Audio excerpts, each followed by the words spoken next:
This is on Just Restart. We should be going live now, I hope.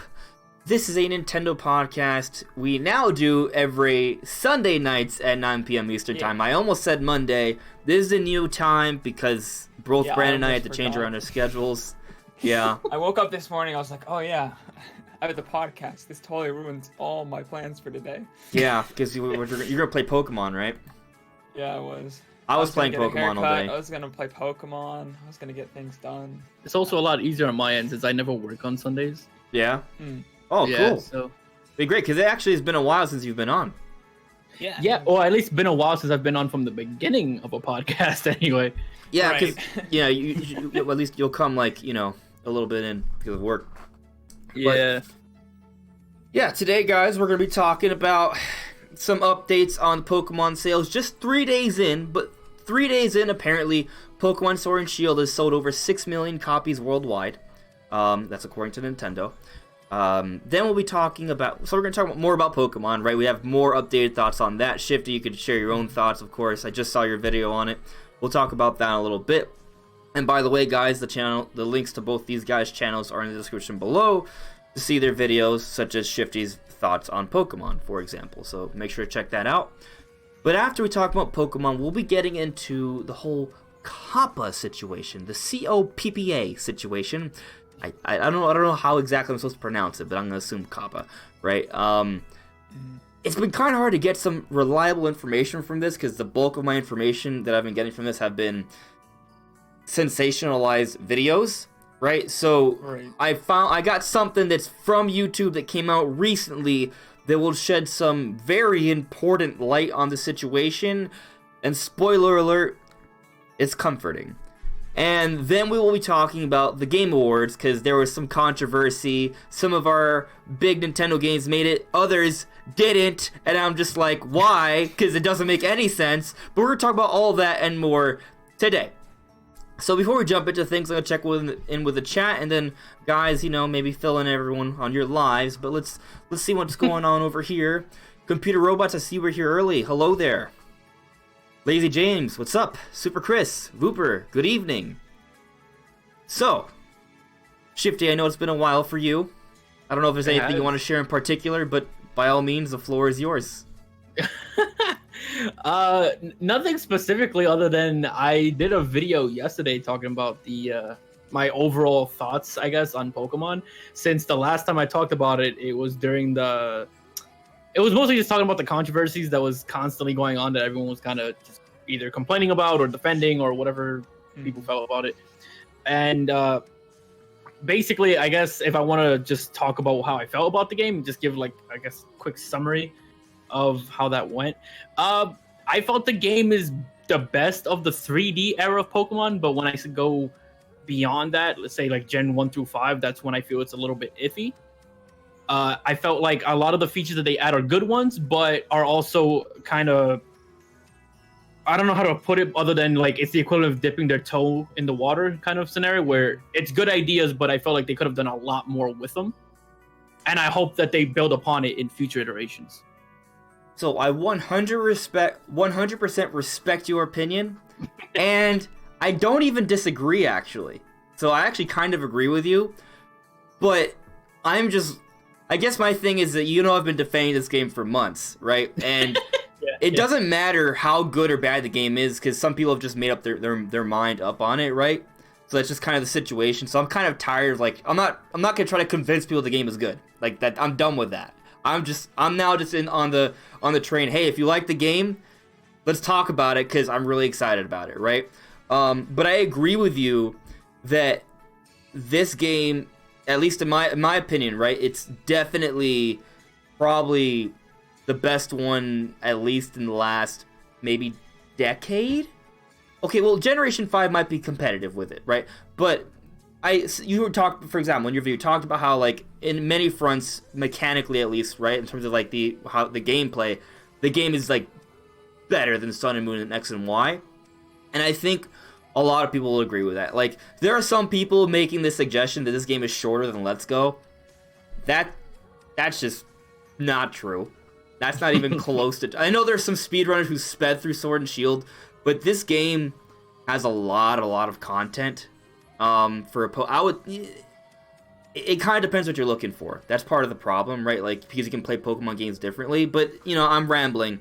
Point is, we can really dig into it if we want to. But I agree with you. The game is at least better than recent Pokemon games. It's made a lot of improvements, but because it's on console now, it's being compared to higher quality games, right? Because on the handheld, there's a lower expectation. Now we have higher expectations, right? So even though the graphics it's the best looking Pokemon game by far, the best looking Pokemon game isn't necessarily that good looking of a game, right? And then there's, all the little quality of life changes, like the camera controls could be better, the way they handle the weather could be better, right? Could there be a better post game? For sure. There are things like that the game could do better, but if you compare it to previous Pokemon games, at least the last couple generations, by most of those aspects, it's kind of like almost objectively better, right? There are some things obviously are opinion, right? But like in terms of like the amount of things you can do, and in terms of like the graphics and things like that, it's better. So yeah, I'm pretty high on these games so far.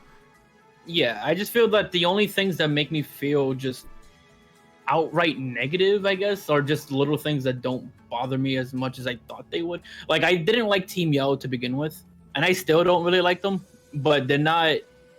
I still prefer them over Team Flare of Gen 6, because, I don't know, I feel like their leader just was more likable in a way than Team Flare, because Team Flare's... Well, Team Flare's lame. Crazy. Team Flare's just kind of lame. Yeah. Like, they're very forgettable. Like, they're just another one of the teams, right?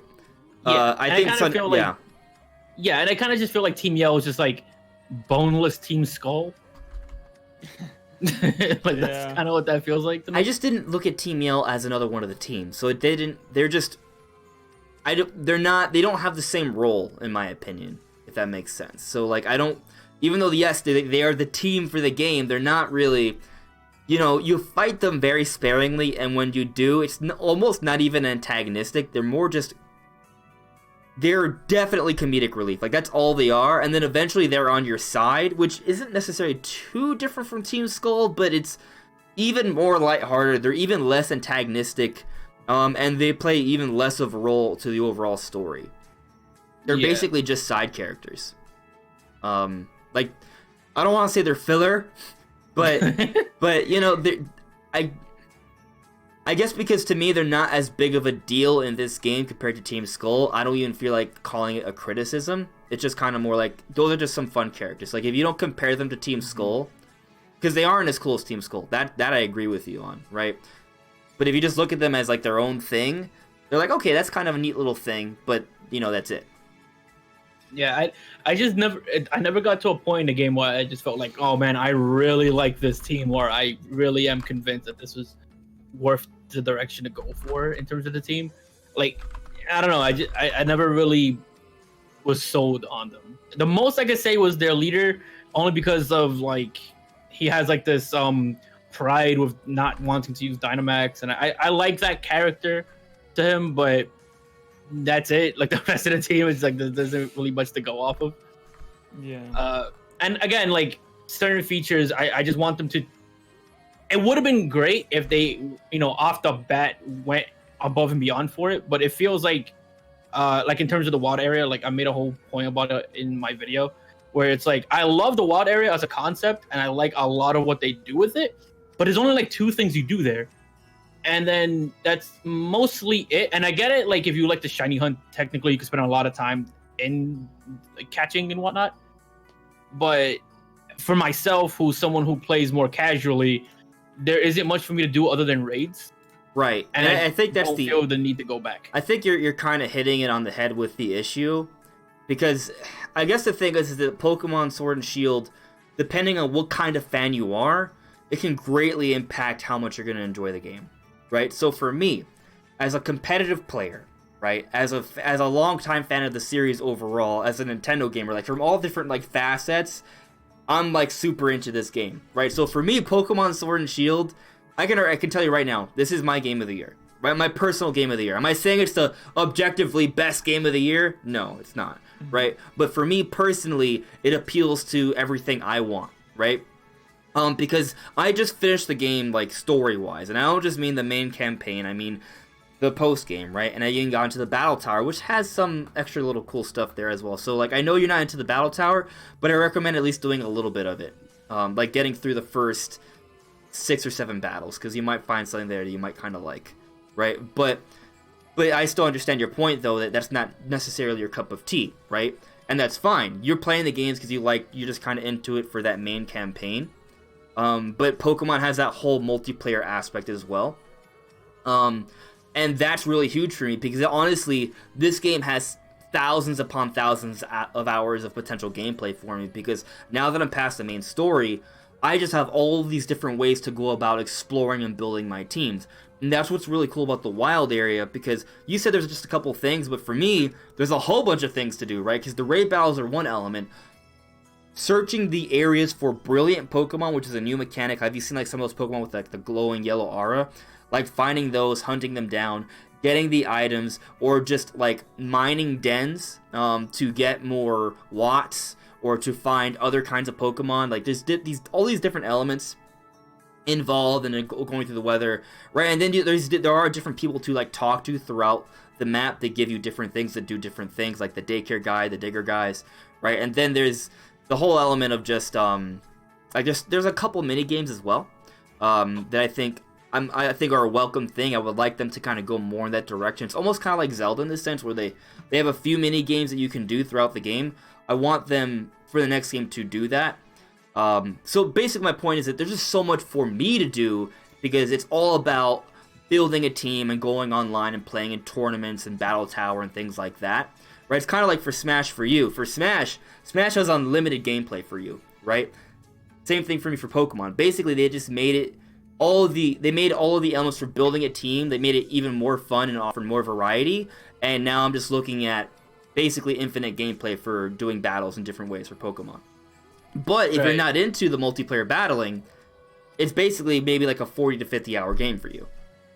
Yeah, because the main thing is, if we're not talking about fighting games specifically, I don't really do a lot of competitive games. I think other than fighting games, like the most I've ever been competitive in a shooter was probably Halo 3 back in the day, and that was kind of it. But when it comes to Pokemon, I was maybe competitive around Gen 5, and then I never cared again. Like I never got back into it, or I wasn't competitive before that point or anything. And I think what it is that I think the wild area has a lot of potential to be an area that casuals would really love, but I just feel that when a lot of it the surface. Yeah, it's barely anything. Like it's there and it's great for what it has, especially the raids, because I think co-op appeals to casuals more than competitive does. So when you have co-op raids going on, I just feel like that's something I like doing because I don't have to worry too much because I have a team with me cooperating with me. But and I love the cooperative raids, but I had the benefit of having 5 other friends right next to me for the first weekend of the game. We literally stayed in the living room all day for 2.5 days playing Pokemon, and it was great. But because we had everyone right next to each other, we were able to play through local multiplayer. So we didn't suffer from the online lagging of the wild area. So I heard people complaining about the wild area in terms of lag, and I'm like, what are you talking about? It ran butter smooth for me, right? Save for a couple dips here and there. But that's because we were playing locally. You jump online, and it's a mess, right? Like, it is, like, it's scratching the surface of, like, an MMO Pokemon, which is really exciting on paper, but in terms of the way it was executed, I mean, I'm glad it's still there, right? I'm glad they still did it. Like, I wouldn't have asked for them to just scrap it. Like, I think it was good that it's there, and if you just turn off online, it still runs fine. But if you want that really good co-op experience, and you don't have people right next to you to play, it's obviously going to hamper your experience a little bit. Yeah, and I feel that I want them to keep the wild area as an ongoing thing. So as you know, more games come out, more that needs to become a series staple. If that is not if it's not a series staple moving forward, I'm gonna be really, really disappointed. And I feel like some people might be surprised to hear me say that because I've been so high on Sword and Shield these last few months. But just keep in mind, I'm not. There are some Pokemon games I don't buy. Right, I did not buy Sun and Moon, and I did buy Let's Go, but it took me like 6 months to finish it. Right, like they did not put enough content in that game for me to feel compelled to like run through it. So, you know, the point I'm trying to make here is that I'm not like a blind fan, right? Like, I want them to make improvements, and I see that they are making improvements, but I just hope that they continue to do that, because they do also have that track record of trying out some new ideas and then just cutting them in the next game. They've done that in the past. I really hope this wild area is not one of them. I don't think it will be, right? Like, they kind of like, they had those Twitter posts like asking fans like, oh, we hear you really like it. Like, it seems to be like more like the next big step for Pokemon rather than just like a little interesting gimmick they're trying out. Yeah. But we won't know for sure until they, you know, the next games come. I think the wild area is the biggest new addition to the game, and I think it's the area that they need to focus on the most in the next game. Because, you know, everybody, the ideal, well, I'm gonna say not everybody because there's so many different people and different opinions, but kind of the general online consensus is that people want a sort of Breath of the Wild Pokemon. And that's kind of, the wild area is definitely the first step towards that. It's a big open world area. It even kind of is very reminiscent of Breath of the Wild. But that's kind of what people want. And a lot of people, even some people in the comments are saying, I think Fooper was saying, like, he wants the routes to be sort of like the wild area as well. And a lot of people seem to say that. So if anything, I think they need to expand on the wild area. And that needs to be like the focus of the direction. Imagine if the next game is Pokemon. all wild area, like you said. That'd be great. Like, because we see the daycare, right? There's 2 daycares in the game. They have they clearly have shown the potential of having houses with people you can talk to, and there's some people you can battle in the wild area. Just, you know, make the game in the wild area. Funny enough, the first time I was playing the wild area, I got the only 2 instances that I get really, no, 3 instances I got really excited. 1, when I noticed that I could turn the camera. 2, when I first met a Pokemon that was like 20 levels ahead of me. And 3, when I actually saw another house. Yeah. Even though I didn't know it was a daycare, I just saw a house in the distance. I was like, wait, there's stuff here? Yeah. I just ran towards that direction. You can't actually go in the house, but, you know, there are a couple people that you can talk to, and they're important. But yeah, it looks pretty cool. And there are some structures in the wild area. Some of them, I have a sneaking suspicion are going to be used in the future. Like, I don't know if you guys have explored one of those, like, old destroyed towers. But if you go, there's like a hole, you click it, it's like, oh, this den's currently has nothing in it. Why would that even, why they call it a den, but the light never shows up there. I'm pretty sure that's going to be like an event den at some point. I'm pretty sure that's exactly what it is, because that's where I got my my Jang Mo-O. Like, oh, really? Because I got the double pack that came with the like steel case. Oh, really? Oh, okay, I didn't even know that. All right, there you go. Yeah, it came with a code, and I put the code in, and it goes right in that little den. Okay, the tower one. Okay, Yeah. Now I know. I thought it was just a secret. All right, it's not. It's public knowledge. Okay, good. You learned something new every maybe day. that's where, like, anytime there's an event or a code or something, like, they're probably gonna just put it in there. Yeah, because we know there are some Pokemon from the data mine that are in the game that they're not available yet.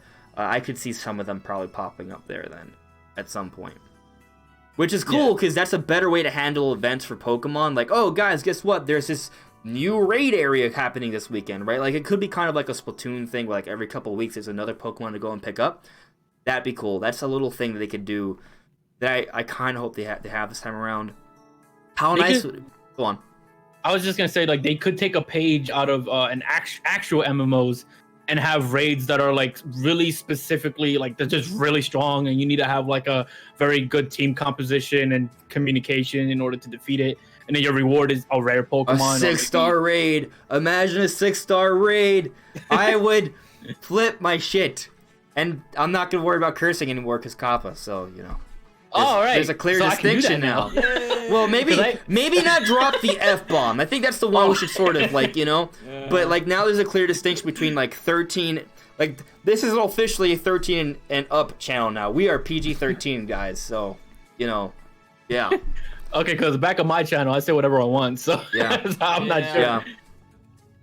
Yeah, I think smaller channels get away with a lot because I never got demonetized, and I said all kinds of things in my streams. You're allowed And then I'll to watch curse, like other people, like bigger. Sort of. Yeah, sort of. But bigger channels will get just like destroyed. It depends. Yeah. I wouldn't know yet. I haven't gotten to that tier yet, but I'll get there. Right. You're actually pretty small close. I think channels I saw you were over safer. 950 subs. Yeah, I'm at 953, I think. Okay, you're pretty close. Yeah. Guys, make sure to check out Shifty if you haven't. But, anyway, like, we could talk about Pokemon for a long time. We may still talk about it for a while. But, are you surprised about the sales, guys? The 6 million plus in 3 days. I No. think the only thing holding back this game from being the best-selling Pokemon game of all time is strictly because there just aren't that many Switches out there yet.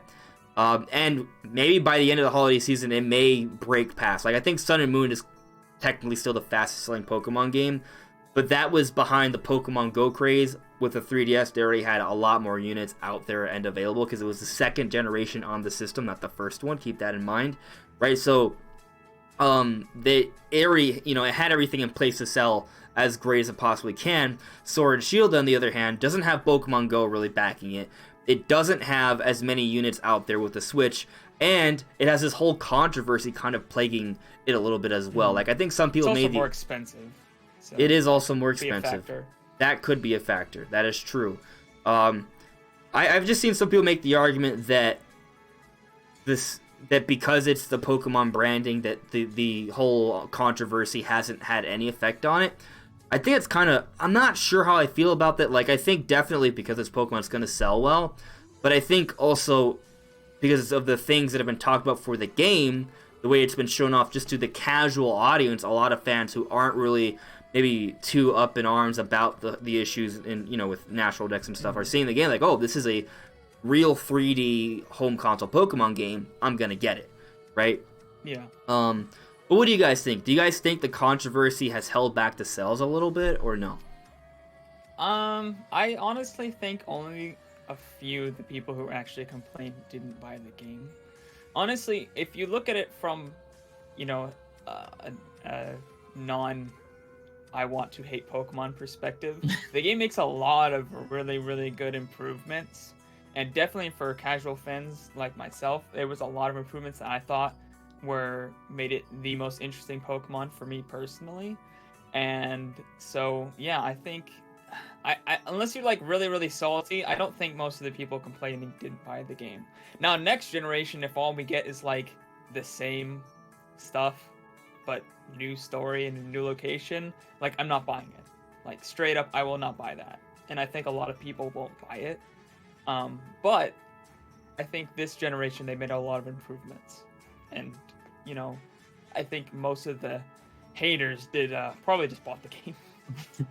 Yeah, and I think you're really touching, like, I guess, the issue with me personally about the National Dex issue, because I want my Scizor and Dragonite, right? Like, I do want those Pokemon in my game, but I feel like, based off everything that we've seen with Sword and Shield, Game Freak is taking the right steps, right? Like, I feel like Pokemon, like, they changed the direction for Pokemon. Like, I think now Pokemon's headed in a better direction than compared to what they were doing with X and Y and Sun and Moon. So, to me, right, where I may get hate for saying this, I don't even know, like, if the haters are watching right now, right? But I think what they're doing with Sword and Shield is the right direction for Pokemon. Can they find a way to bring back National Dex and still do everything else? Perhaps. I hope so, right? But everything else, Brandon, as you highlighted, right, like, it's major improvements for the series, and if they continue in that direction with making those kind of steps to improve the series, I mean, that's what we want, right? We want them to, fix that wild area, right? Make the weather better, improve the graphics, give us more things to do in the environment, expand upon those MMO style like ideas, right? Those are things I really want. There are some things that are a little concerning for me, like, the game is still somewhat easy, but there were some challenging moments, I would say, and if you count, like, raid battles, I would say that Sword and Shield has more challenge than X and Y and Sun and Moon, right? But it is still overall pretty easy. I do hope that they find a way to make the games challenging in some way. Just offer a hard difficulty. Like, do it. Like, that would be nice. And in fact, one easy way I think they can make the games more challenging is for, like, say, like, for example, important battles, like gym battles or Pokemon League battles, auto level. Don't, like, scale them down to level 50, like, as if when you're in Battle Tower or playing online, if your level was about the same as the story characters that would make it a lot harder. Like, the main reason they're so easy is because your Pokemon are like level 70 and theirs are level 50, right? Imagine if you actually got to experience what strategies they had planned for those trainers, right? You never do because you just kill them because you're over leveled. So I think that could be one simple way they can maybe make the game a little harder. So that's one concern I have about the series right now. I want them to make it harder, and I'll also agree that the story, while I did enjoy the characters, I thought the characters had really good personality, I think the story has definitely... I mean, it's not necessarily... It's not great. It just isn't. It's just a basic story. Yeah, and give them 6 Pokemon, please. I'm tired of, like, fighting important battles, and it's like... There's only one trainer with 6 Pokemon, I think, and that's Leon. Maybe Hop towards the very, very end. It's like, Hop, why do you have 3 Pokemon? Why do you suck so much? Why do you keep using What kind Wooloo? of trainer are you that you only have 3 Pokemon? Literally random trainers that I'm fighting on the side of the road have the same amount of Pokemon as you. Yeah. And they're higher level. They also need to have, like, smarter AI when it comes to it, because sometimes some of them, not all of them, but some of them just kind of like just throw attacks at random. It feels like Battle Tower to get better from what I understand from previous games. They do have the smarter AI. They just don't use it. Yeah, but I feel like even when I had equal leveled Pokemon, sometimes they weren't really doing much with the moves they had. Yeah. Right, but that's sometimes they don't. I want more battles. They won't switch. Yeah. They need to switch. It's like they throw out a Pokemon, you're super effective against it, they just take it. Yeah, and I think it's like the 6 Pokemon thing is a good idea, and the level thing is a good idea, but let's also make sure that when they're attacking, there's actual, thinking behind I want it. them like reactive, like if you have a grass type and if they have a grass type, you send out a fire type Charizard with Sun, and it's gonna freaking destroy everything. Maybe switch to the water or rock type. Yeah, I think the closest I've seen to something like that happening was when I was battling Leon. I had who was it? I threw out a water type to try to take care of his Charizard. He'll do a couple switches. And it wasn't that he switched, it's that he had a move prepared on Charizard to take care of water types, because he had a grass attack. Yeah. Wait until you... Whoa, where did that come from? So I'm gonna do a soft spoiler. I don't really... It's one of those things where I think it's okay.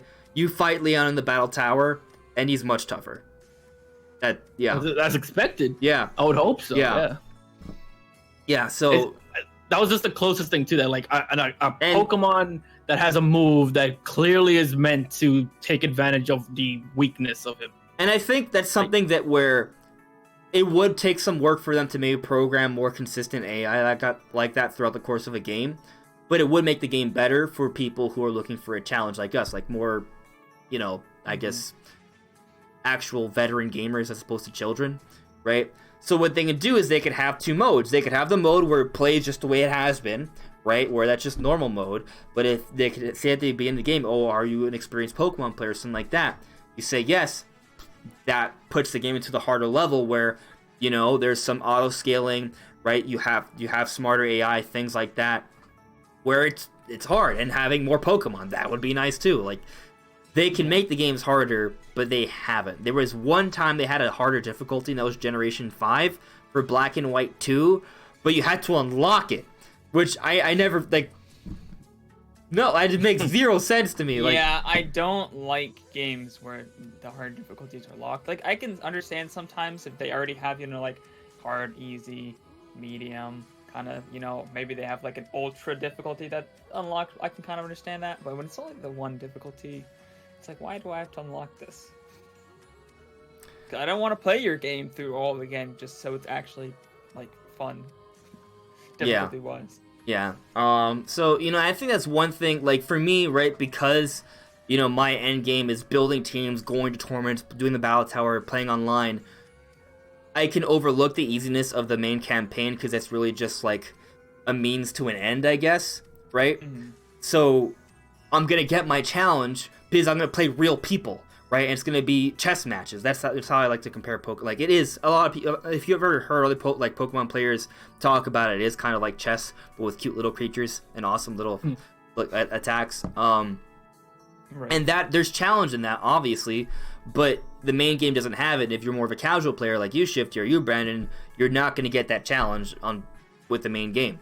So I wish they were to do that. I think one thing that the series kind of gets a little flack for, though, it's just that for example, Super Smash Bros. Right, got nominated for Game Awards. I'm pulling for it to get Game of the Year, right? But that game is a really good multiplayer game. If you compare it to single player, it's a terrible single player game. Like if you were to review the game based on single player, I might give it like a 4 out of 10, right? Like it's terrible, right? But I don't think of it as a terrible game because it's a multiplayer game. It's masterful, right? Pokemon is both a single player game and a multiplayer game. It's trying to kind of do both, and I think that's really hard.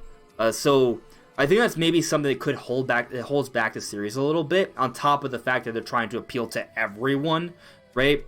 Those things kind of hold it back from being like the ideal game for one particular audience.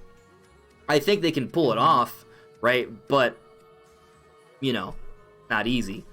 So I would say from my experience playing Smash over the years, even Smash doesn't really hit that perfect, level. Like it aims for the same thing Pokemon does. The whole easy to start, hard to master kind of design philosophy. Yeah. But the problem that I think Pokemon has is that competitive Pokemon requires a lot, which is good that they make the certain things that they've done throughout the recent generations to kind of like streamline those things. While Smash kind of requires you to just be skilled. Like you can't just learn stats and numbers. You have to kind of like just know how to move your fingers fast enough. Yeah. And it's kind of the major difference there.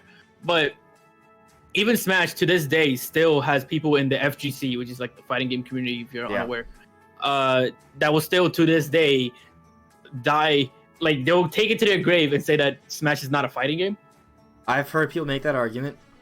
I don't think it's that complicated. You fight, and it's a game. Therefore, fighting game. And basically, it's like, if Smash was to be taken seriously by everyone in the FGC, the competitive scene, right, then the game would be not the same game anymore. It would be a more traditional fighting game. And that's what makes Smash so unique from it. It's a whole different genre of fighting game. It's not trying to be just that. Right, and that's the same thing Pokemon's kind of dealing with, where it's like, it's not really a known scene. Like, there's no other competitive scene that's quite like Pokemon. Is there any other game that's like, that can be described as chess-like, that's a video game that has a huge competitive scene? There's other monster catching RPGs. Like there's like, Digimon and like what was that other one? The Yokai Watch. Yeah, like there's other ones, but where's the competitive scene? Jinx.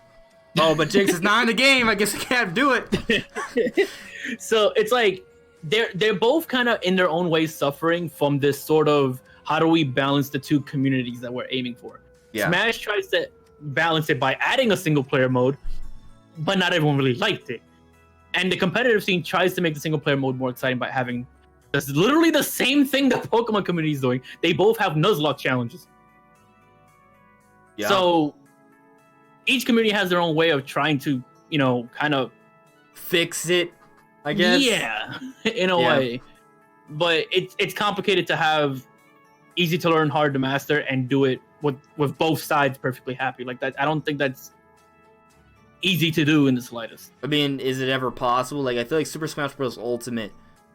You know what? I think Melee might have been the perfect Smash game. Like, for its time, like, it had... I mean, obviously, from the competitive perspective, it hit it on the... it firing all cylinders. But, like, from the multiplayer perspective, like, people still play... I think Melee should be considered the best Smash game. Just because of its longevity. But I also feel like when I go back to that game, right, it has a target break. It has target. Ironically, I don't know if I can say that, because I don't know a single person right now that plays Smash casually that will willingly go back to Melee. Only people I know that play competitively will say that. Because most of the people I know that play casually will speak highly of Brawl more than any other Smash game. I really love Brawl. Brawl was. Stuff. I really enjoy Brawl. I didn't even know tripping was a thing. I only brought up Melee because I was just saying I feel like, just looking back on it, I feel like it may be like the game that kind of balances the two the most. Could be, that's just because I think like Brawl, like I think it, yeah, definitely, like casually I think it kind of hit it, but competitively I think people kind of think Brawl is the worst, right? Yeah.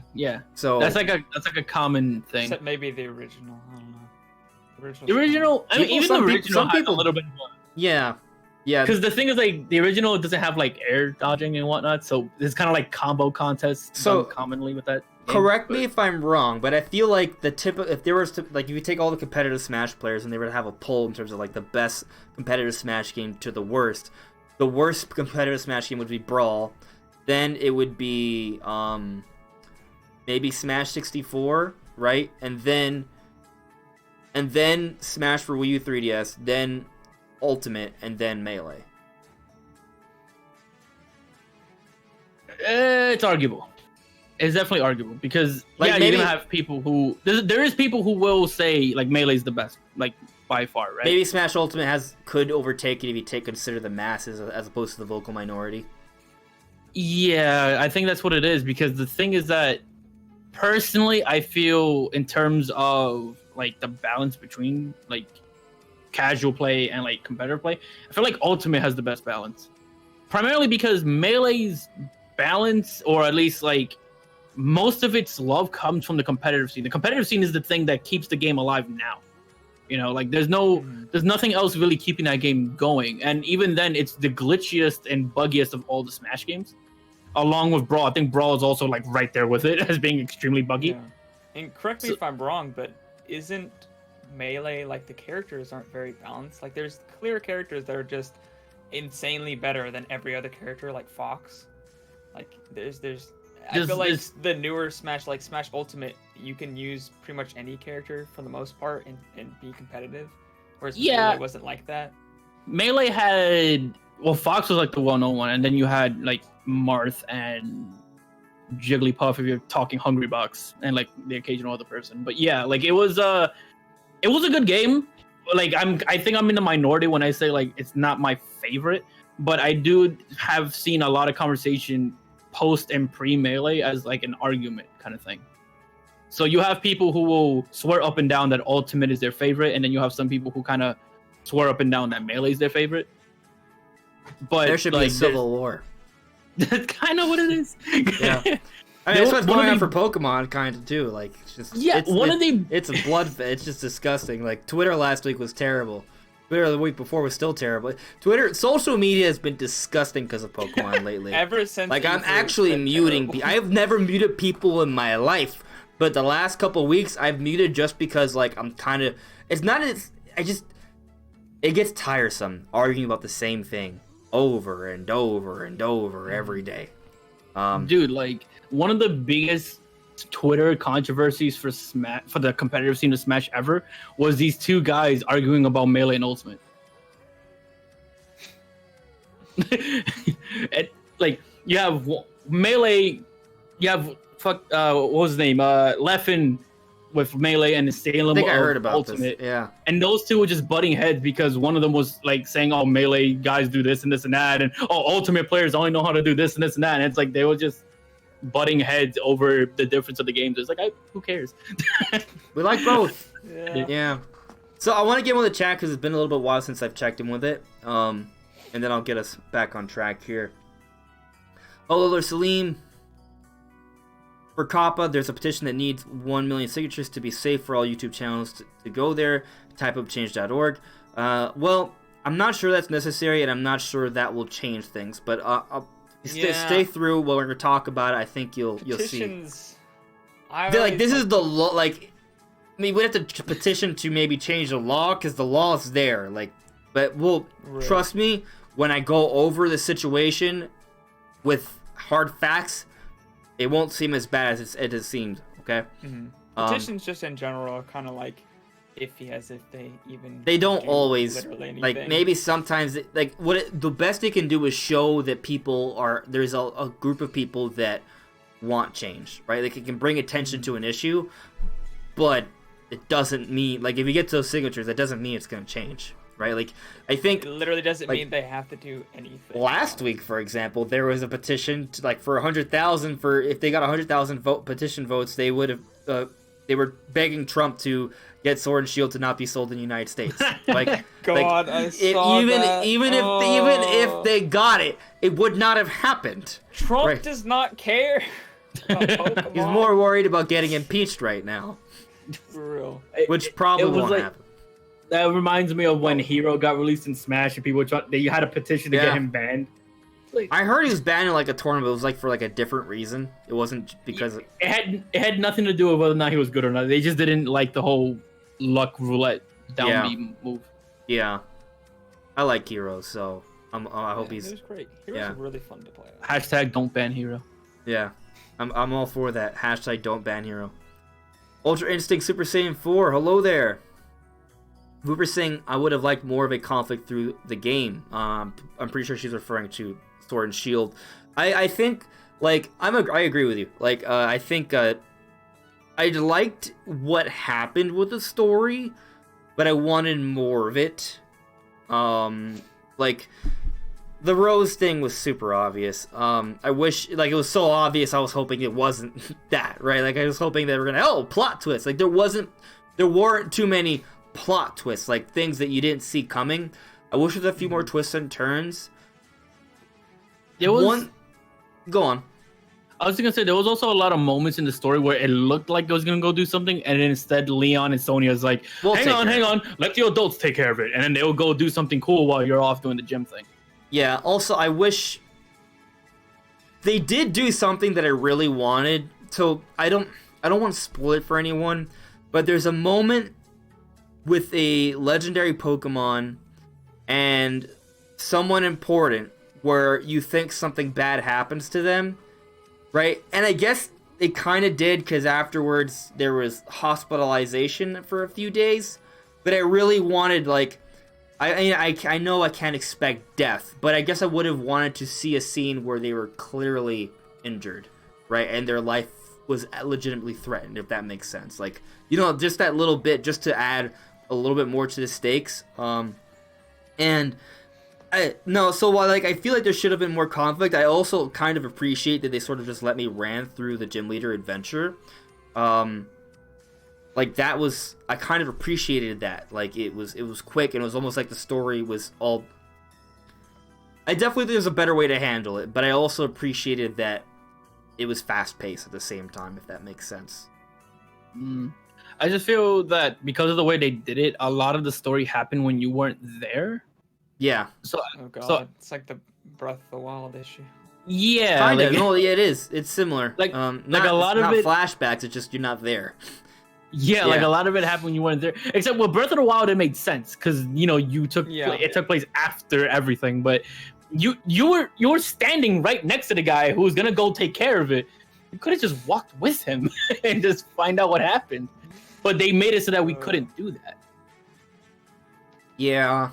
So I would have at it's- least even then there could have at least been a cool thing. I would like to see this. If they want to do that, then maybe I don't know, make this a little bit possible. Where maybe just for a brief moment we play as the rival, and he's experiencing the thing you're not allowed to see, like the main character. Huh. And maybe The that way we only can have different problem with- perspectives. that would be really interesting. It's never been done before, right? The only problem with that is just that you wouldn't have your Pokemon, right? You know, so like it wouldn't Yeah. be an opportunity to train your Pokemon. That's the only hurdle I see with that, right? And I think there's ways around that. The thing is that while I do see that as an issue, I don't think that is enough of an issue to stop them from doing it.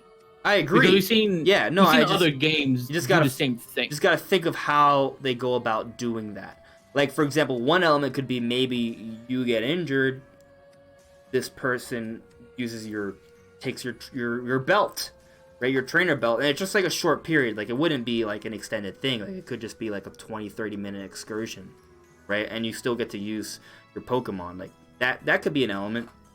I don't even think it needs to go to that extent because It could also be like maybe they use one Pokemon. They use that one Pokemon, and then they gift you that Pokemon afterwards.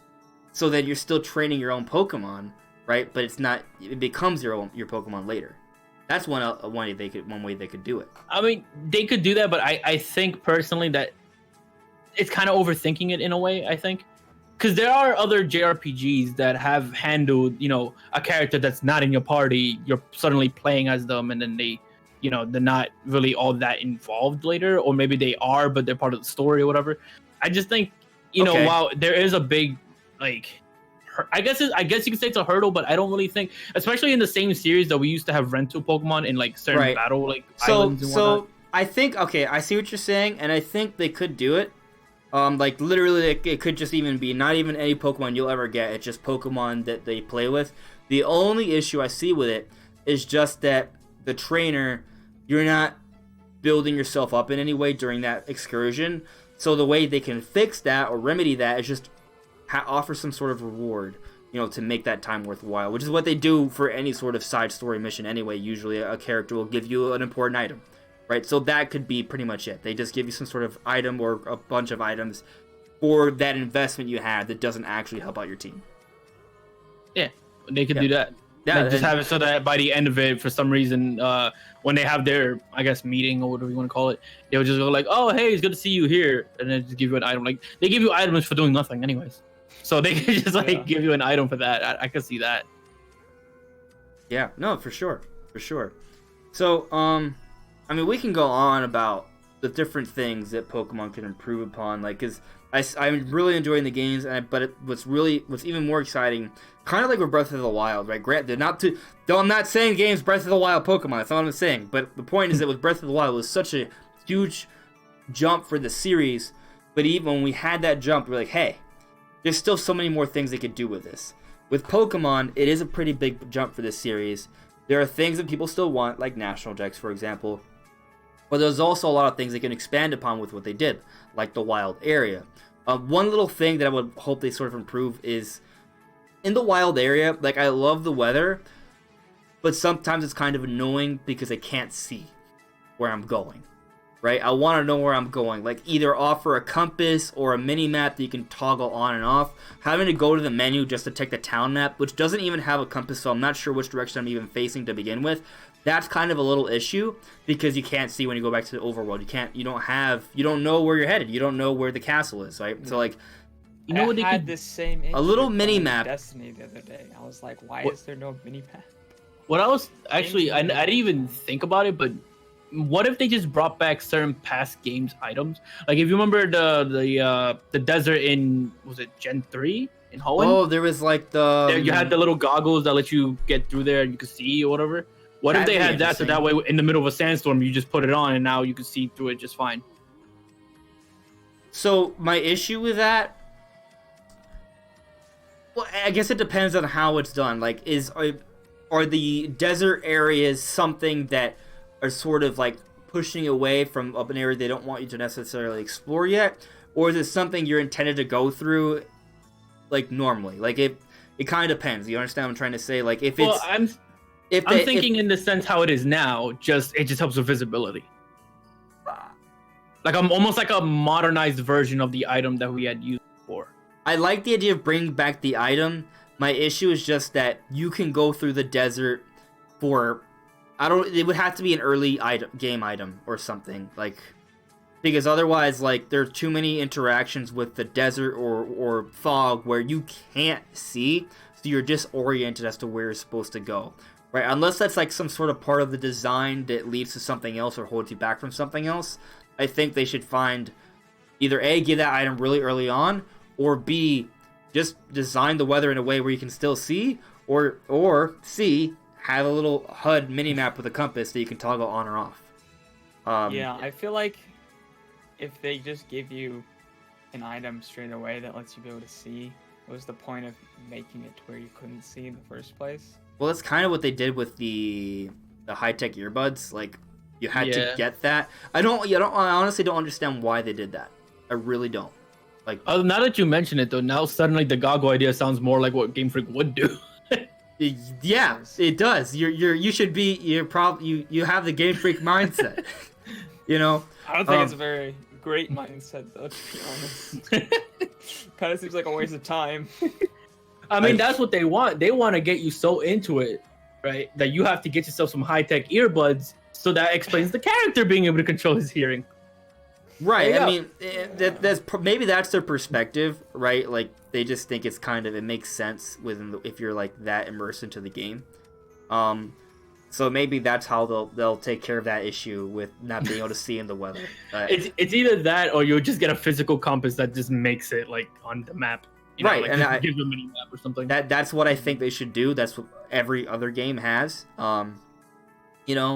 That's what they could do. One interesting thing that I noticed, right? So with previous games, when there was like electric terrain or the different terrains, like they would completely cover the arena you're fighting in. Now, you still see the terrain, but it's just kind of more like an effect on top of the arena. It doesn't cover the arena. You can still see the arena. Maybe they could still show these weather effects without blocking what you can see in the background. Like, some of them you can. Like, in the sun, you're fine. When it's raining, it's fine. With hail, it's fine. It's just like when there's fog or when there's, like, a sandstorm, you can't see. So, maybe just make it a little bit more clear so you can see. That's one simple thing they could do. I think the compass is the best play, though. I kind of like the idea of the mini-map, though, because I feel like the fog, it's kind of, plays into the gameplay. Maybe you're running into Pokemon accent because you can't see and things like that. It'd be really cool if they had some chance encounters where, so like, like the anime, right? Or just like sometimes with legendary stories, right?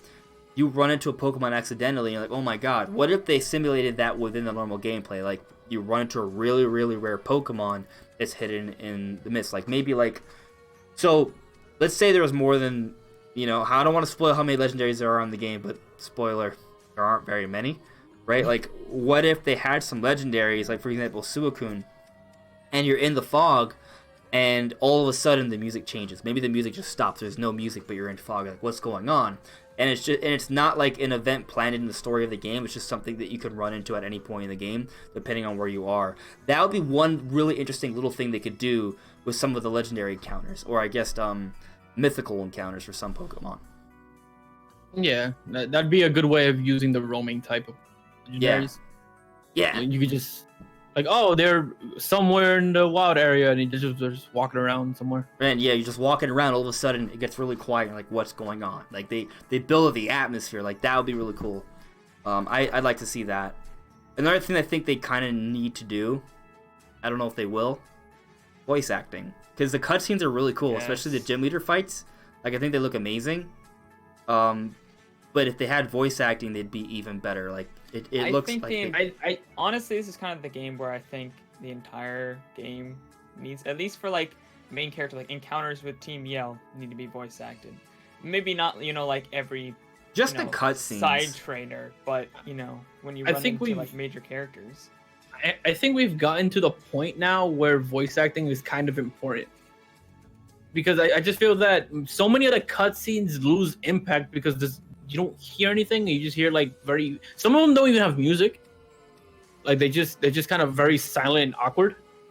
Yeah. So it just sounds really weird. And especially when you have a team leader that his whole thing is supposed to be that he sings from a punk band or whatever. That's like the worst situation. Like, that's because they have the music, they have like the beating on the microphone, the foot tapping, the crowd, except there's no voice. You see he's clearly singing. Like, every other sound that would be there is there except for the singing.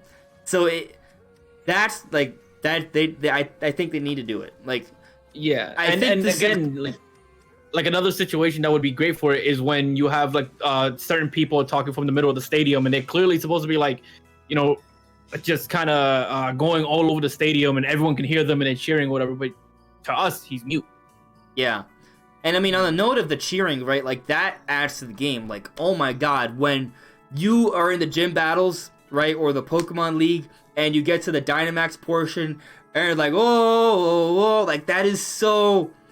Honestly, to me, it's like not even a debate that this game has the best gym battles, because the way it's set up, like the presentation of it, is just so epic, and the music in this game, I think this game might have to be the best musically, like, for any really Pokemon game. If it's not, it's like one of the best. I do really like the gym battle music. I do really like it. I don't know if I'll say it's the best in the series, but I do think it's really good. I'll take that. I'll take that from yeah. But I guess the thing up to me is that, like, have you noticed that, like, the music in the gym battles is dynamic? Like, it changes depending what you're doing in the battle. Yeah. And that's what I think is really cool. We haven't seen that in a Pokemon game yet. So to have music that changes as the battle progresses, I think is just really, really cool. I'll say that the town music might not be the best. Like, there's some that are really good, there are others that are kind of right? But then again, I feel like, I guess, with every Pokemon game, not every song is great, right? A lot of them are, some of them aren't. It's really the battle music where I think they really hit it. I think it's the battle music that I love the most. The town music, I can see where there's some debate compared to previous games. It's kind of on par with the town music. Like, I think some of the best tracks in the game are any track that's related to a very specific character. Like, if you have, like, Bee, Marnie, the champion battle music. The champion was good. The one particular character has a really good song just because there's vocals in it. Oh, the legendary battle song too. Yeah, like those are some of the best ones, I would say. There's one more that's really good that you may have already heard of. The Toby Fox one that's in the battle tower. Yeah. So like, those are all good tracks. Yeah. I think the only downside for me is probably some of the town music is not. Some of them are bad to me. Some of them are bad. And yeah. The ones I've been to are all really good, but I'm not super far into the game, so. I also don't really feel much of Team Yell in terms of music. The Marnie's music is good, but Team Yell itself is I encountered them, and I forgot what their music is. I don't even know what their music is. Yeah. So like like the only music was like an hour ago. Yeah. So like Team Yell's music ain't like the best either. So let me continue to defend my point about this game having the best music, though. Because I'm a battler, right? When I go to play online, when I go to the battle tower, when I go to actually do battles, what music do you hear? You don't hear the town music. You hear the battle songs. And the battle songs, I think, are the best in this series. So that's where I think I'll revise my statement. The battle music is the best in the series. The town music is on par. I do really like the town. Obviously, I haven't been to every town, but the 3 towns I have been to, I thought the music was actually really, really good. There are some really good ones, but I would say, in general, hit or Pokemon, miss. Yeah. There's like a couple I haven't found any that I haven't enjoyed, but I've only been to. Have you been to the water gym area? No, I'm just about to get there. The water gym area is... bridge. Well, you're going to be disappointed if you're expecting something great. Oh. The town right before then, though, for the grass gym, I thought the music in that is really good. Okay. For that town. Yeah, right. I would say... I have the Slumbering Weld playing in the background for this podcast, by the way, which I really like. Oh, yeah, that was a good one, too. Yeah. Yeah, that one's good. All the music in the early game is really I just good. don't... Like, even though it hasn't been long since I played Pokemon Sword, I don't remember what Team Yell's music sounds like, but I can still in my head hear Team Skull and Team Plasma. So it's like, I don't know, like, it wasn't very memorable to me. I don't think I'm going to remember the song. Yeah. So I didn't get through too much of the chat, so I'm going to do a chat catch-up now. Sorry, guys. We're having a good discussion. But, let's see here. Hooper's saying the wild area is great. All routes need to be in the same vein. Yeah. If the next game is, like, all wild area, that would be just amazing. Briefing Golem Anatomy, you can curse now. They're going to stop demonetizing videos. Yeah. We're going to talk about COPPA soon, so it's not going to be a segue because I can still do other things, but yeah. He asked me another thing. What if one random idea? What if gym leaders had a Pokemon limit so they can only use the same amount of Pokemon that the gym leader has in battle? I mean, like we could, yeah, you like could just increase it to we're held to the same. Well, the thing is, maybe they don't want to have you go. I like the idea. Basically, the idea simply is put us on the same level, on the same restriction as the gym leader. You know, auto level, same amount of Pokemon. That's what I would be okay with. Maybe if they don't want to have a gym leader have that many Pokemon early on, maybe they do put that limit on you, and then later game it is full on 6v6. That's something I would like to see. Prefer they start. What if there's a? At least if they're gonna do like a hard difficulty, like the hard difficulty should be 6v6. They should definitely do a hard difficulty. I was also thinking, what if they do a sort of, I guess, glorified challenge mode, where they make you battle a certain gym leader, but they give you a certain party and only like 3 of them, and you have to figure out a way how to get out of that. That would be really interesting. That's a good idea, right? I would like to see that. There is, it's not exactly like that, but you can get some rental teams in the post game to use in the battle tower, right? So like you can pick teams that you don't pick. Like there are certain teams that they're like, hey, this is the basic team, this is the strategy team, this is the slow team, and there's something like that, but it's optional, right? And you're not necessarily rewarded for using it. It's just kind of like another kind of team you can use. But I like the idea of giving you Pokemon to use, challenging you to try out different things and figure out a solution. That's really cool, actually. It would be kind of like making a puzzle out of a battle. Yeah, no, and that I love that idea. That's exactly what I was thinking as you said it. So I think that's a great idea. Game Freak, pay attention. Pay me. Yeah, there you go. He's already on the mindset with the goggles, so you know. I'm already on the same wavelength, bro. James Turner, call me. Yeah. Little Score added me. I previewed your live stream and I swore I thought Shifty was Kanye for a second. Oh, look at that. Oh, Apparently you look like Kanye. yeah, I got that Kanye face. Yeah. That's actually, so Kanye, he is Kanye, it's just without makeup. So when Kanye puts on makeup, you know, that Shifty, when he puts on makeup, he is Kanye. Like, that is who this is Kanye. There you go. Drop a beat. Oh man. I'm just Anything for the kidding. Kardashians. I'm not gonna put you on out like that. Literally don't even know what Kanye looks like. Yeah. Brief and Golem added me. What do you think of the idea of limiting the team by you can only use a certain amount of mons either through the game and you can unlock slots or use an equal amount to the gym leaders? Yeah, we've pretty much covered that idea already. I like the idea of either putting restrictions on yourself or like your challenge idea, or at least putting you under the same restrictions as the gym leader in a hard mode. I would like to see that. Terry Sivert's Anatomy. If I ever want to get back into Pokemon, I get Pokemon Shield because of the Ice-type gym leader, Melanie. Ah, yes, the Melanie. Yeah, I understand. Melanie is thick. Yeah. It's a man of culture right there. Indeed. Yeah, so, we could talk about Pokemon forever, but let's just move on because we're an hour in and we haven't talked about anything. So, unless there's anything else you guys want to add with Pokemon. I mean, we can always go back to Pokemon. Yeah. Might as well get to the other topics. Yeah, cool. So, COPPA, the problem. I'll just kind of give you, like, I guess the concern, and then I'll bring out this YouTube thing that will shed some light in the situation. So, COPPA is apparently a law that went into effect, I believe, 1998. Could be, I might be somewhat off about some of the details, guys, but I'm just kind of generalizing here. And basically, in terms of the situation with YouTube has been, for a while, creating targeted ads for children. Children are defined as ages 12 and under, right? Apparently that's illegal, right? That's a breach of trust and security and privacy. So YouTube or any sort of site cannot monitor like what a child is doing and then create ads to appeal to them. So basically, if a kid's like, hey, I love SpongeBob, right? And like, oh, let's put SpongeBob ads on this kid while he's watching this video about Elmo and Legos, you know, like they can't, that's illegal. Can't do that. So that's kind of the issue, and that led to a situation where YouTube had to pay a settlement. I don't remember the number, but it was many millions of dollars. A lot of money.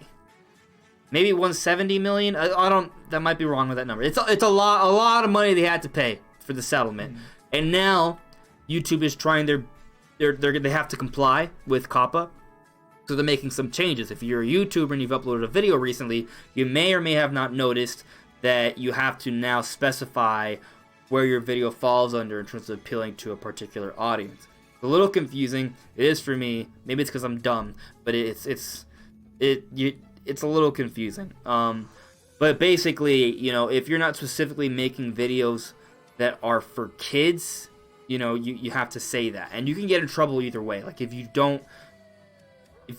that was the fear. Like there is some people seeing this, they listen to what happened with COPPA and their executives and what they were saying, with the Federal Trade Commission, and there was the fear that, let's say, for example, I've declared my channel as ages 13 and over, right? And that's what it is, and I'm not worried about that. That's what it appeals to.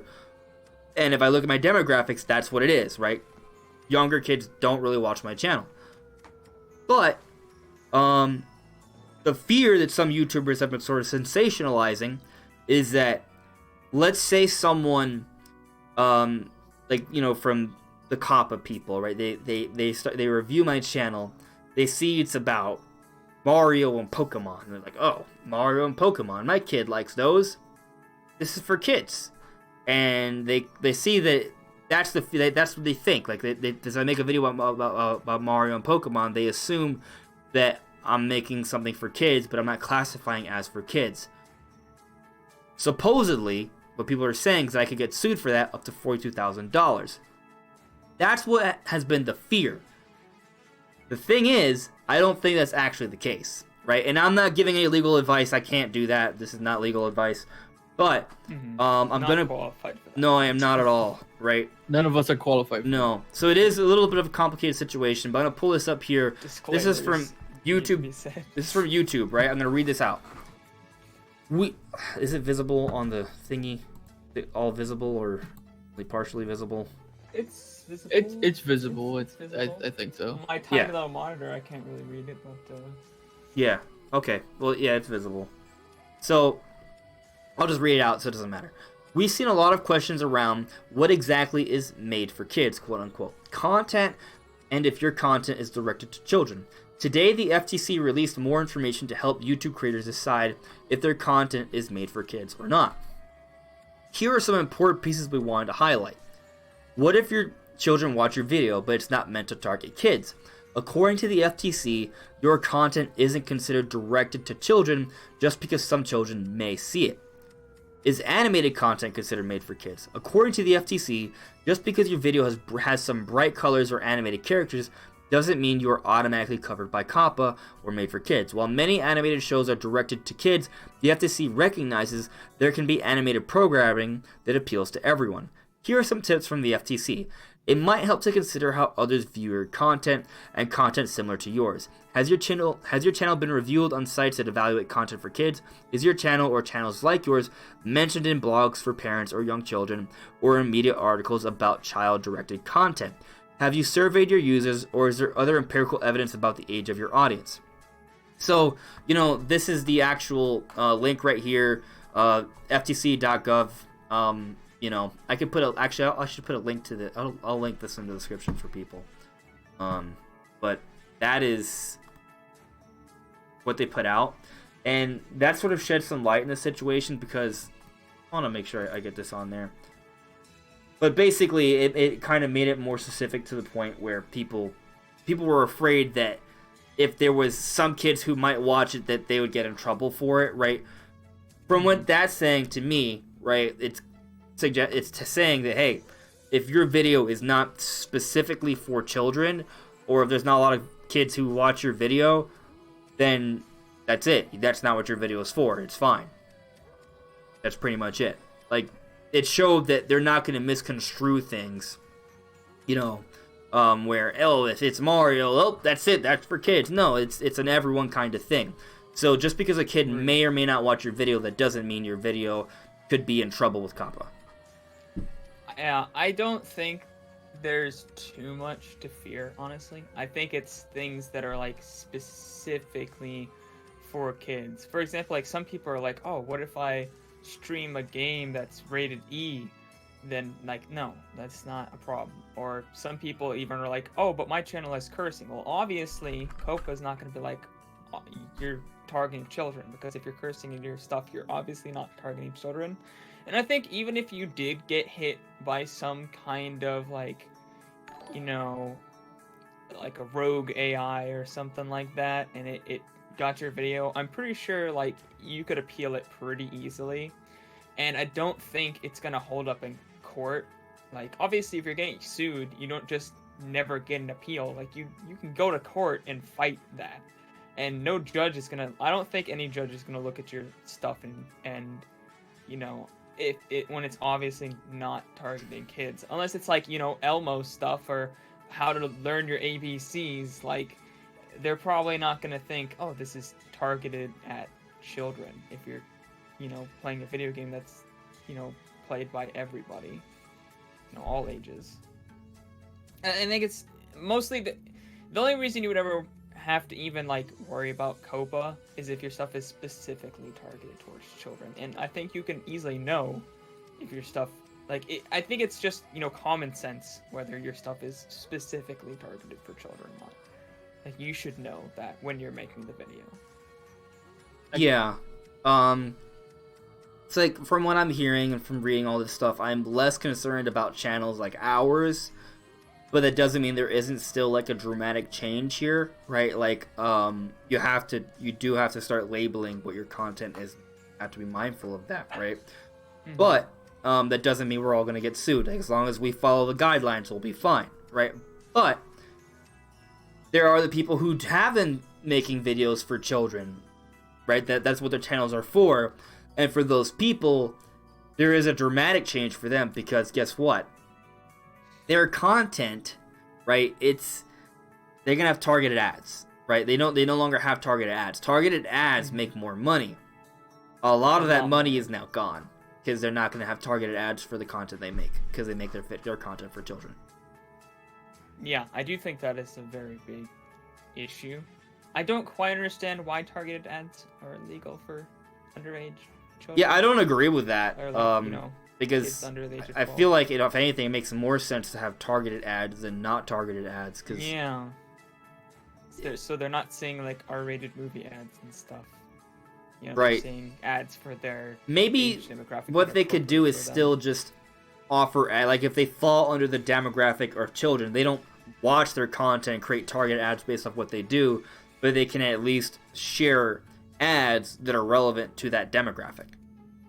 Right. Because they like ask your age and stuff now, and ads, so that you can get, you know, better ads for your age demographic. So yeah, I feel like they should do that anyways. Yeah. And then of course you say you're an 18-year-old male and you get, you know, like Victoria's Secret commercials, and you're like, what is this? Yep. So. What do you think, Shifty?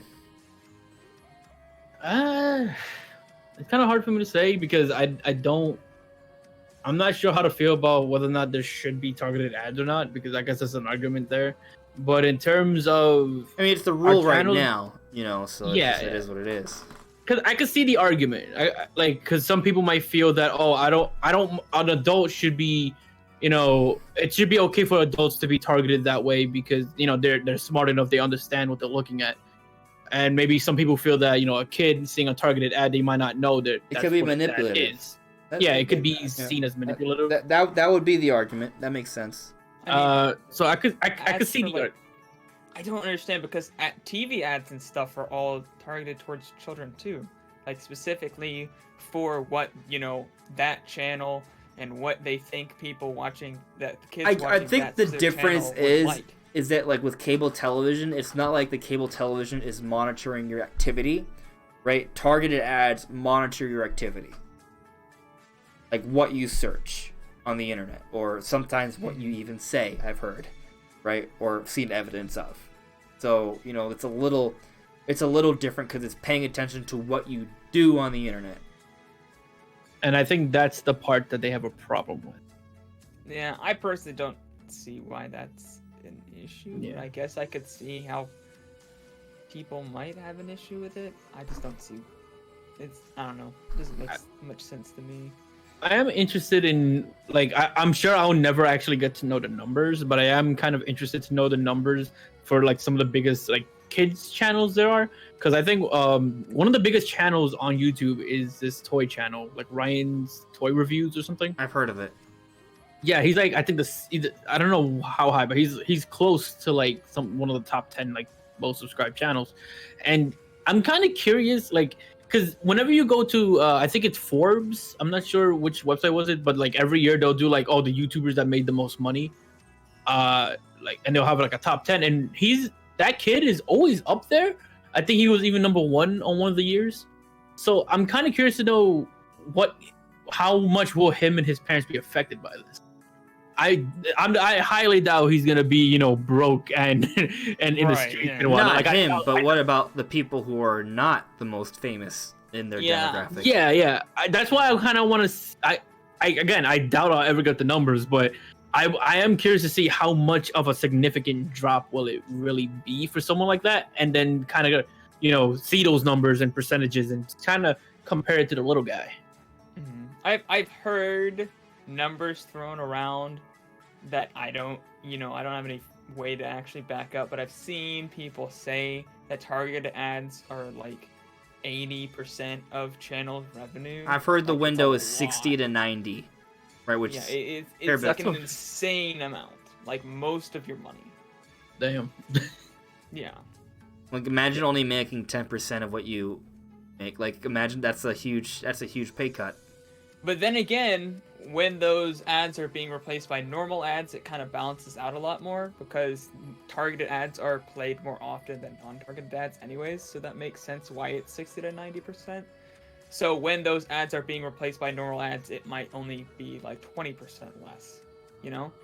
Yeah, and I guess, like, if you're in the case of Ryan's toy reviews, they have a lot of, like, partnerships and, like, all these other things going on. They even have a video game on the Switch.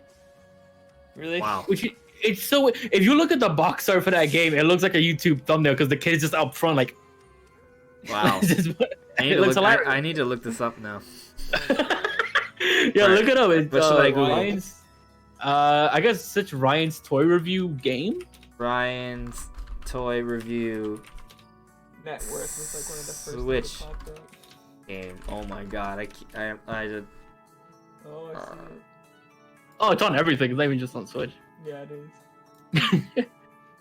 Race with Ryan? Oh god. Oh, yeah, there it is. I have seen this. Race with Ryan? Are you serious? So weird. I guess You know what? I'm not gonna put this on the video because it's a child. I'm not gonna. Right. I mean, to be fair, that child has way more views than all of us combined. Yeah. Oh, yeah. No, I just mean, like, I don't want to put a child on my content because COPPA. Oh, fair. Yeah. Yeah.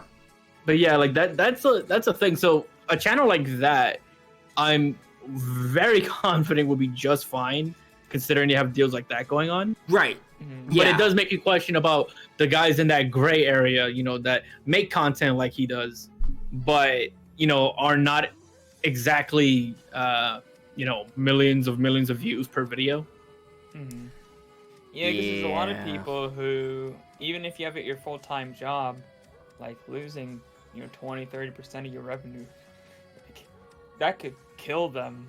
Like, that could make them, you know, have to go get a, you know, another job, depending on how old they are, you know, if they're old enough to have, you know, like a job. That could make them have to go get another job instead of, you know, having YouTube as their full-time job, and that could really hurt the amount of content they're able to make and all kinds of stuff like that. Because, you know, a lot of people might be able to make it on YouTube as their full-time job. That doesn't mean that they have, you know, thousands or hundreds of thousands or millions of dollars extra. They just have just enough to live. Yeah, I mean, how many people that are, you know, in the middle of the food chain, middle class, can get by with their salaries being halved? No one. Yeah. Not no one, but not many, right? So, yeah, I feel like YouTube's one of those things where there are so many people that put a lot of work in. Like, if I think about the amount of hours I've put into YouTube versus the amount of money I've made, like, it makes me want to cry. it's not. It's I basically work for free, right? So, you know, and there's a lot of people who are like that. So one reason I bring that up is just like, you don't get into YouTube for the money, right? So even the people who are big, like 100, 200,000 subscribers, they don't necessarily make a lot of money. They can survive for sure. They can probably make it their full-time job, but they're not, you know, they're not rich. They're not rich. No. So, yeah, it's weird. But I think it's one of those situations, guys, where for the gaming YouTube community, it's not going to change that much. I think there are some gaming YouTubers that are seeing this and getting afraid. And I mean, I don't want to get fined $40,000, but based off what I'm reading, Hell no. that's not going to happen, right? So, you know, I think, you know, once everything's said and done, it's going to probably be about the same for us. Yeah, I think so. Yeah. But It's just another one of those things that makes making it on YouTube just that much more frustrating and difficult for a lot of people.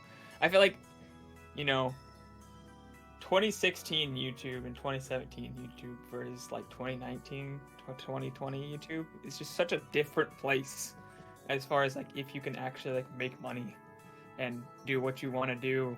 There's just a lot of hoops you have to jump through now and a lot of things you can't do, and it's YouTube was so much better even just a few years ago.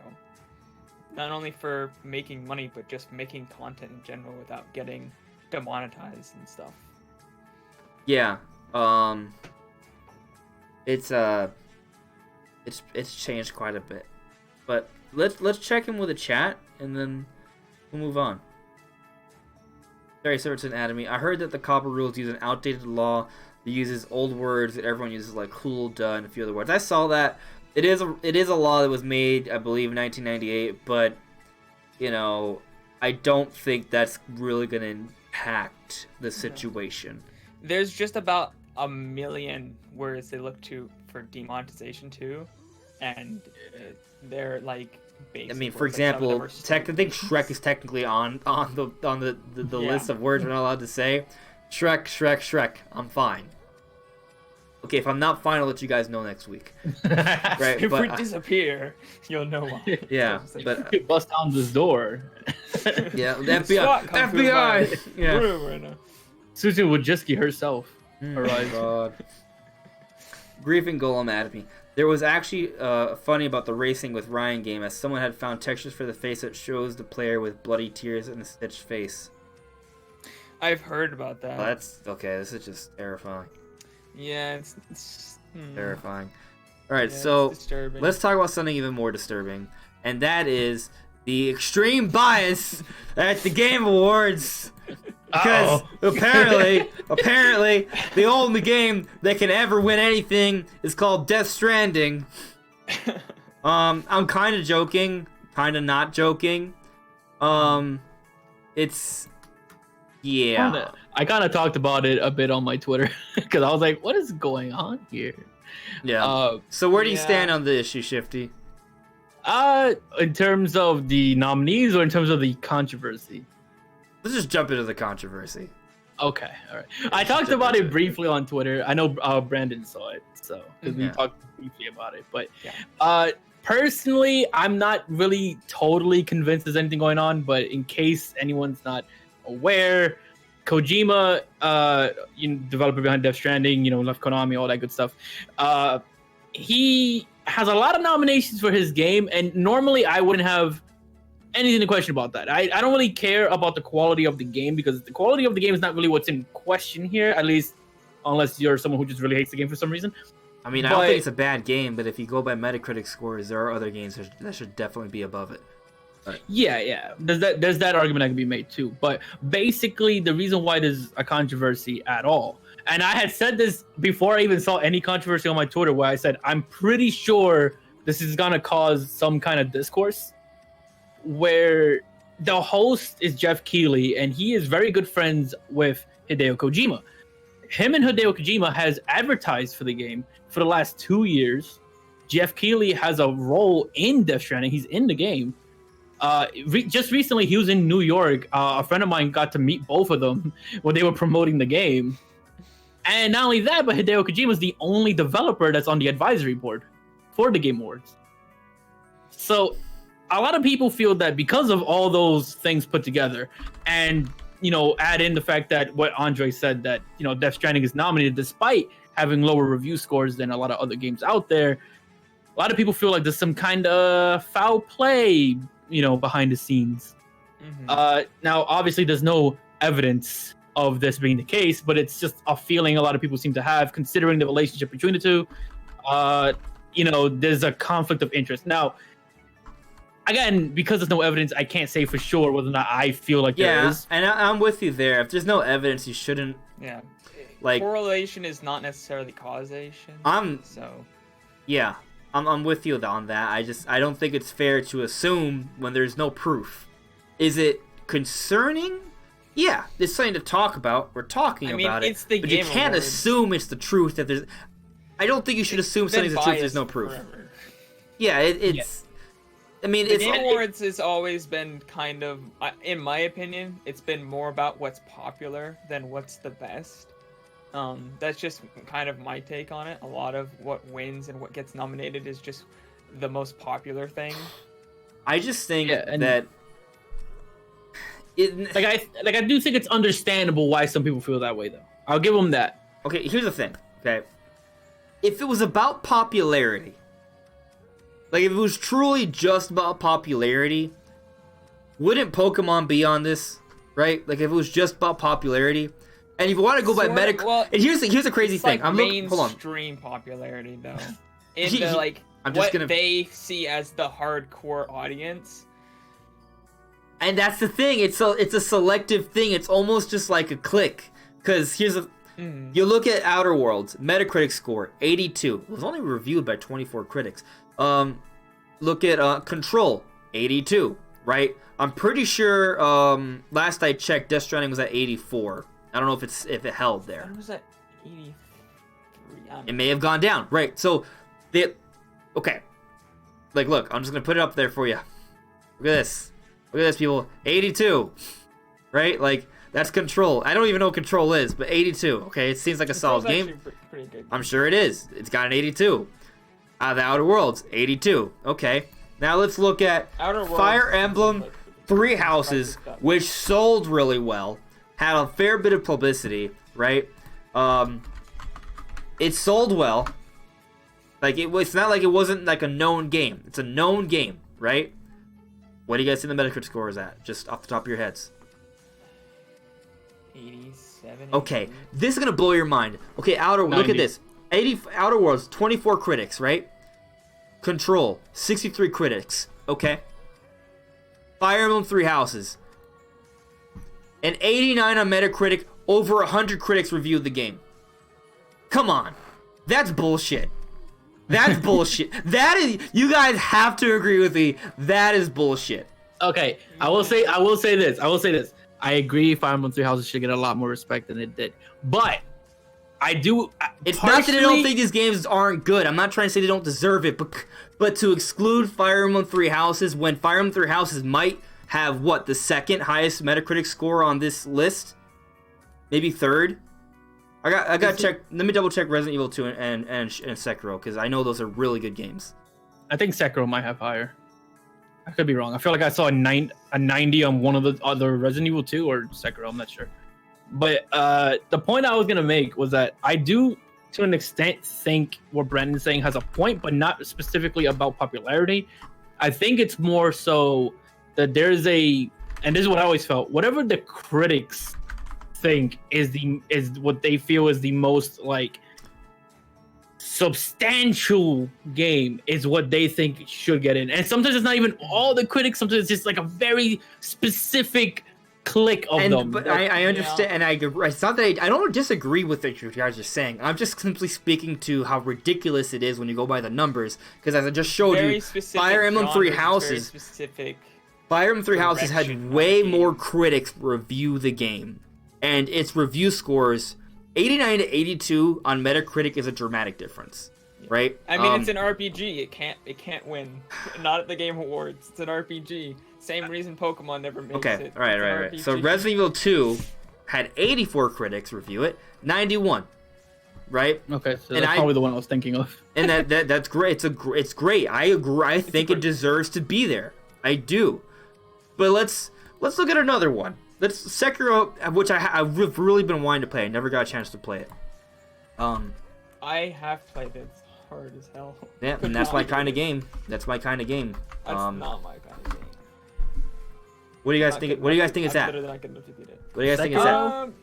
But judging by the fact that you're making us guess, I'm assuming it's lower than Fire Emblem Three Houses. It's not, but it's Okay. comparable. I'd assume it's in the low it's 90s. 90 with 76 critics. I want to point something out here. Every game we've talked about so far had less critics review the game than Fire Emblem Three Houses, and it still had an 89. It's come on, this is just garbage. That's Yeah. Why I feel like there's a very specific clique that they have a preference for what they want gaming to be to an extent. Because here's the thing. Most of them, I think there's like 1 year that was different. Most of the games that win Game of the Year are typically open world games or very linear story focused games. And so it's very rare that you see a multiplayer, which is why I'm so surprised that Smash is up there at all. Well, if you go by the numbers, guess what, guys? What do you think is the highest rated game in the nominations? Probably Smash Bros. Ultimate. Honestly, like this Super Smash Bros. Ultimate with 93. Haven't been getting rated super high. And you know what? Like in the 80s. Not only is it very, very low 90s. Yeah, Smash Ultimate's at a 93, but not only is it at 93, 99 critics. That is more critics than everyone else, every other game on there. I want to point one more thing out, though, guys. Fire Emblem Three Houses had even more critics than Super Smash Bros. Ultimate. Nonsense. Like I said, that's why I think that they have a preference as to what they think should be up there. It's either a big open world adventure game or it's a very linear story-based game, which is, again, neither of those two kind of games are bad, but they clearly have a preference. Yeah. The only year I could think of where a game that wasn't like either of those two won was Overwatch. Right. And that's it. That's like the only time I remember that happening. Every other game was God of War, Breath of the Wild, The Last of Us, back when that happened. And I know, just for the record, I think both God of War and Breath of the Wild were very deserving of those. They're all great games. I've played all of them. They're all well deserving of it. I'm just saying that they, there's clearly a preference there. I never expected to see Smash up there, even though I knew it was possible, like for best fighting game or something. I never thought it would be nominated for Game of the Year because not only would that be, I also think recency bias is also an element here because Super Smash Bros. Ultimate came out last December. Like it's basically at the very beginning of the cutoff, which brings up a whole other issue I have with the Game Awards. I don't think the Game Awards should be in December. I think it should be in January because guess what? Games come out in December and the end of November. In fact, oftentimes that's where some companies want to push out their games the most because that's Black Friday time. That's and you miss that time. You missed Black Friday release window. I think that's stupid. I think it's stupid. Like, I was surprised at all that Smash got up there, but the other thing too is that, to my knowledge, when's the last time you remember ever seeing a fighting game nominated? The Game Awards in its current form is not even that old. It's like not even half a decade old. Like, even Smash if you could Brothers though is even if you count the Spike TV Game Awards like along with that, like there still wasn't one. So Smash is the one fighting game that is like almost the king of fighting games. Like everybody knows what it is, and even more so than like Street Fighter and Marvel vs. Capcom. Like it feels like it's a bigger deal than those games. Don't let the old FGC heads hear you say that. I'm sorry, but it's kind of true. Like outside of the dedicated, fighting game community, Smash is the one that's most known. That everybody knows what Smash is, pretty much. Like if you play video games, you probably know what Smash is. You don't necessarily know what Street Fighter is or Marvel vs. Capcom is. Like everybody knows what Smash is, and Smash is one of the biggest internet sensations that exist. So I feel like that's kind of the reason why Smash is different in terms of Game Awards, because those are kind of also things I think the Game Awards is looking at. It's like cultural influence. It seems to affect a lot of it. So I'm wondering if that's why Smash got in, despite, like other fighting games not really ever getting a chance.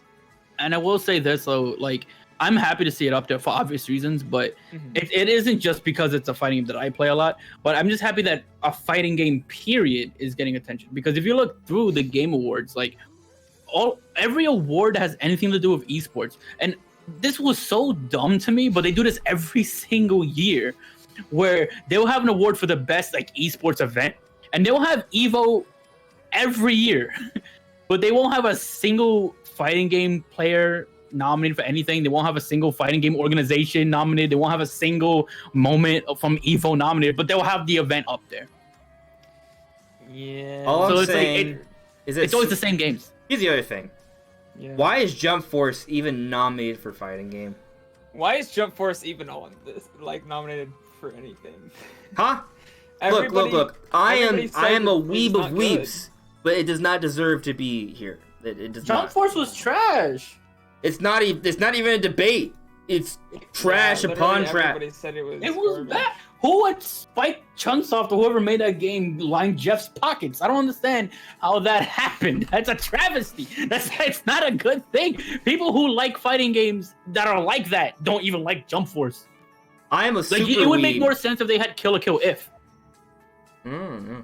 Okay, all right, guys. All right. So remember how I was showing you guys Metacritic scores? You guys ready for the? Don't look. Do not Google it, guys. What do you think is the Metacritic score? And how many the critics thing's probably hard to guess, but the Metacritic score for Jump Force. Oh, 60, 70 something. 70 something. Wow. You guys really liked the game, dude. Oh no! Oh God. I was just assuming the Oh, critics God. didn't know shit. Oh, sh- I just because usually it's pretty hard for games. Is it like a 4.3? 56 boys. Okay. 64 critics. Should get lower. Should be lower. How is this a nomination in the Game Awards? I feel No, like no, they no, just no. didn't have enough fighting games, so they just threw this one in here. Wait, what's Kill a Kill If score? Because Kill a Kill If was actually a pretty good arena fighter, and that one got nominated anyways. Was that last year? Or was that this year? Hold on, let me Kill. It's an anime game. I watched Kill la Kill. So what's the name of the game? Kill la Kill. I think it's called Kill a Kill If. Kill la Kill If. All right, I'll look up the when it came out just to be sure. Kill la Kill If. I mean, it's not great. It's not bad. How much is it better? At least that's all I want to know. Yes. It Okay, is, that's all I It is want. a 68 with 22 critics on Metacritic. Yeah, and it came out this summer, so it definitely qualifies. Yeah. I'm just saying, like, if they wanted an arena fighter, and like maybe Jeff was just like, oh man, we gotta have an arena fighter somewhere in there. We gotta represent arena fighter players. At least pick that one, because that one's better received. I know it's not the best one, it's but not known, right? Jump Force isn't known for good reasons. Hey, I was kind of hyped for it until, we got a good Until they showed understanding us that the it was game. not even remote. Like, I knew the game wasn't going to be great, but I was hoping it was going to be, like, playable. I'm just, like, like, Oh, it's man. just that game, though. 'cause I'm looking at the trailer for this Kill la Kill game, and I'm like, huh, kind of like it. It's better. Like, I'm not saying it's the best arena fighter out there, or maybe even best of the year, but that's the one I immediately thought of that, was better than Jump Force. Yeah. Yeah. Man, Kill la Kill is a good anime. I haven't seen it. I think it's very clear that what gets this Game Awards is not about rewarding good games. That is not what it's about. It's basically a political gaming show. Like it is just a popularity contest, but not in terms of popularity of the overall public opinion, but popularity contest to a select group of people, which I never disagree with either of you guys. I was just saying I think it's bullshit. Like it's just it's not cool. Yeah, and if Astral Chain does not get best action game, and if Fire Oh, and Three it Houses better. does not get best strategy game, Better. I'm dead. Okay. Although, one thing to that, Astral Chain might have some better competition than Fire Emblem Three Houses because Devil May Cry 5. Fire Emblem Three Houses, I Astral think Chain has a lot. Fire Emblem is free, but Astral Chain beating Devil May Cry 5 is the big. I don't know. Okay. Gears 5 as well. Gears it better get runner up. I think Astral Chain. I haven't played that. I don't know if Astral Chain could win because like Devil May Cry 5. Look, I don't even know what the score is for Astral Chain, but Devil May Cry 5 was up there too. It was like Alright, 88. let's do a comparison, a Metacritic comparison. And for the record, guys, I don't think Metacritic is the be-all, end-all, right? I think some games, like, for example, Pokemon's like an 81, right? But technically, if compared to other Pokemon games, it's lower. But I think most people, like, if you read the reviews for most people, they still say it's one of the better Pokemon games, better than Sun and Moon, for example, right? Even though a Metacritic score is still technically lower. Right. And Pokemon Sword and Shield is still probably one of my games of the year, even though, you know, I played Fire Emblem Three Houses and I loved it and it's reviewed higher. Astral Chain loved it, reviewed higher. Like, you know, it's not black and white. You know, there's a lot of gray areas to this. But anyway. Really good year for I think last I checked, Devil May Cry was at like an 88. I think. Okay. All right. I could be remembering it wrong, but I don't remember what Astral Chain's score was. Gun to It's your definitely a head. game I'm interested in playing. Gun to your head. No, you're right. Don't worry about it. You'll live. 88. 88. Devil May Cry 88 with 42 critics. Now let's compare it to Astral Chain. I think Astral Chain got lower. I think it got like. I don't remember what Astral Chain had. Who gave it a bomb review? It was me. That game is amazing, by the way. Astral I Chain. love Astral Chain. Freaking amazing. Actually, people were review sure. bombing it because people were pissed off that it was only for Nintendo. That's true, but that was more than user scores. I doubt any of the critics cared too much. 87. Oh, so it's very close then. But here's the interesting thing though. How many people do you think reviewed Astral Chain? More than 2 times as many. 90 critics as opposed to 42. Mm. Yeah. And I don't know. So like, apparently, Nintendo games just get reviewed more. Yeah, why? I don't know. because they're Nobody's in reviewing general. Xbox game for some reason. I mean, I guess if you're you know what it is? If you're multi-platform, what maybe right? Like exclusives just in general, or what? Yeah, I don't know. I mean, like Astral Chain is an exclusive, so you would think there'd be less critics. Right. Right. I would think that because it's exclusive, it has more eyes on it. Well, hold on a second. Maybe. I guess I'm not considering that maybe that was Metacritic for just PS4 reviews, and that's not counting. Would they come up for anything else? Yeah, Or PC. Devil May Cry. Yeah. Come on, Xbox, PC, PS4. Yeah. Okay. So I mean, that splits up the critics. So that's. Oh, does it? Yeah, because you could review it. You can review just the Xbox version, or you could just review the Okay. PS4 version. So the PC version has Well, that 21 makes sense because critics. they all run different. They have their own issues. Yeah. But what's funny is that with the PS4 and PC critics combined, it's still higher for just Astral Chain on the Switch. If you count the Xbox One ones, or if you count Xbox One, there's more critics. But I feel like there's overlap there What too. did Gears 5 get? I would say, like, in terms of Astral Chain and Devil May Cry, I feel like those are the two most likely to win, personally. Yeah. But personally, I liked Astral Chain more because I liked the gameplay with the chain more than just a general.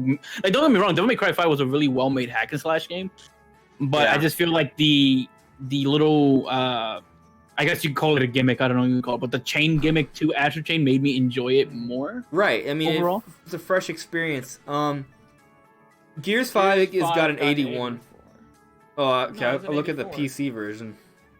Oh, the PC. I'm looking at the Xbox One version, which is probably where most people would play it. Yeah, but if you go by Metacritic scores, it's between it's between Devil May Cry 5 and Astral Chain, right? Yeah. And Well, I what feel else like, is in there? what's One that I unfortunate really wanna to me play. is that I think Astral Chain, like as a new IP, like I would, it doesn't matter. It doesn't matter what's gonna happen because people liked Astral Chain, so it doesn't really matter. And what's weird too is, like, honestly, probably just a left field thing, but best action game is the only category that has Metro Exodus, and I really like that game, and that's the only thing it got nominated for, and I know it's not gonna win. Oh, the Yeah, travesty. there was a lot of really good action games this past year. Like, I never got to play Devil May Cry 5, Gears 5, or Metro Exodus. I want to play all three of those. Call of Duty Modern Warfare I'm fairly interested in as well. National Chain was, obviously, I played that and it was amazing. Every action game there I've played, and I would I played honestly... Apex Legends, but it does not need to get anywhere close to winning. Yeah. Like, I played all of these, and I've had the most fun playing Astro Chain or Metro Exodus, but for completely different reasons. Gears 5 I want to play because people say it feels very... It's like Xbox's second Halo, and Halo is one of my favorite game series ever. It feels very different, but it's definitely like, I guess, like the brother series. I'll tell you this, guys. There is definitely one category where Nintendo will, no matter what, win. Best family game? I'll bet all of my money on it because every single game nominated is a Nintendo game. Yeah. Which one do you think should win out of those, by the way? Smash. I don't... Okay, my reasoning is because Smash is the only game in that whole category where a whole family can actually play at the same time. True. Yeah, I mean, like, you're not wrong. But Luigi's Mansion is a really good co-op game from what I hear. would pick Luigi's Mansion because Luigi's Mansion is also, I feel like I don't feel like Smash is like I get what you mean, like bringing people together, playing together, but Luigi feels more like a family game. I don't think of Smash as a family game. I think of Smash as like, yo, let's beat each other up. Like, you know what I mean? Like, it's not like it's not like it's not that it isn't kid friendly, but it's more intense. Like, it's more hardcore-y. That makes sense. I'll tell you what, Luigi's Mansion 3 is the game my mom likes out of all these. So, my mom and my dad really like that game. Ring Fit Adventure is not a family game. Yeah, no. It's in family game. It's not a family game. I'll say it's a fitness game. Go ahead. That's it. It's a fitness. That's my point. It's a fitness game, not a family game. What I was gonna say was, like, when I have family over, like my nephews or whoever, 9 times out of 10 they only ever want to play Smash Brothers, and that's typically because there's no such thing as an objective, so they could just play the game and just like go wild and not really. That makes sense. They don't have to go a certain way. If they want to just go and punch me, they can do that. Right. So yeah.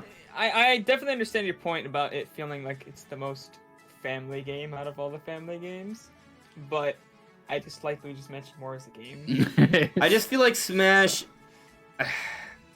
It depends on how you define family game, right?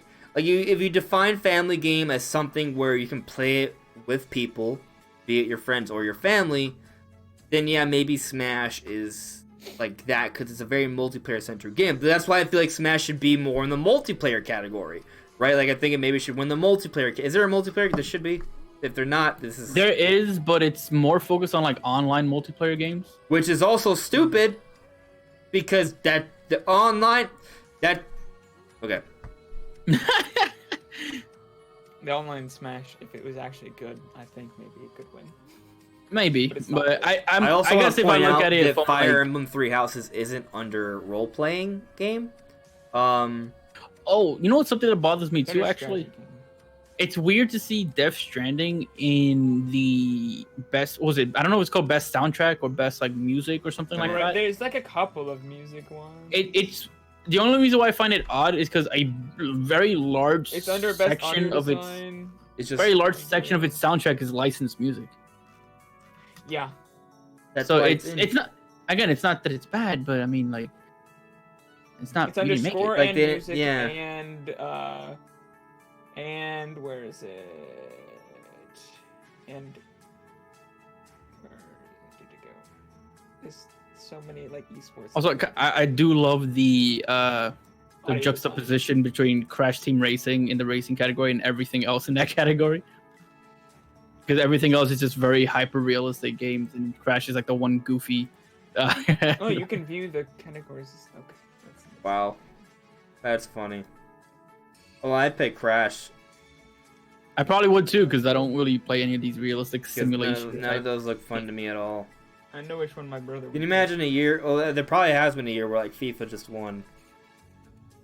I mean, yeah, because FIFA comes out every year. Forza game? I feel like Forza should win every year because Forza's like the best simulation racing game. What's also sad is that you have to have a combined category of sports and racing. Is this the world we live in now? Remember when there used to be arcade racers, like, and it was a thing and it was fun? Now it's just like, no, you gotta combine them. Like, there's definitely enough sports games. There is not enough racing games, apparently. I feel like Nintendo... Like, there was more racing games than even, like... There was, Nintendo has a racing... They have like 6 racing franchises. Nintendo has their own... Need for Speed and stuff. Forza both came out this year in enough time for them to have been nominated, and they didn't get nominations. So that's kind of weird for me. Because I feel like those are kind of two of the most important popular ones, too. Yeah. I would just like for them to shine more light on the fighting game like side of like the community, because every year I see it every single time where when the second day awards start going to the esports category, whether it's esports team, player, host, organization, event, whatever it is.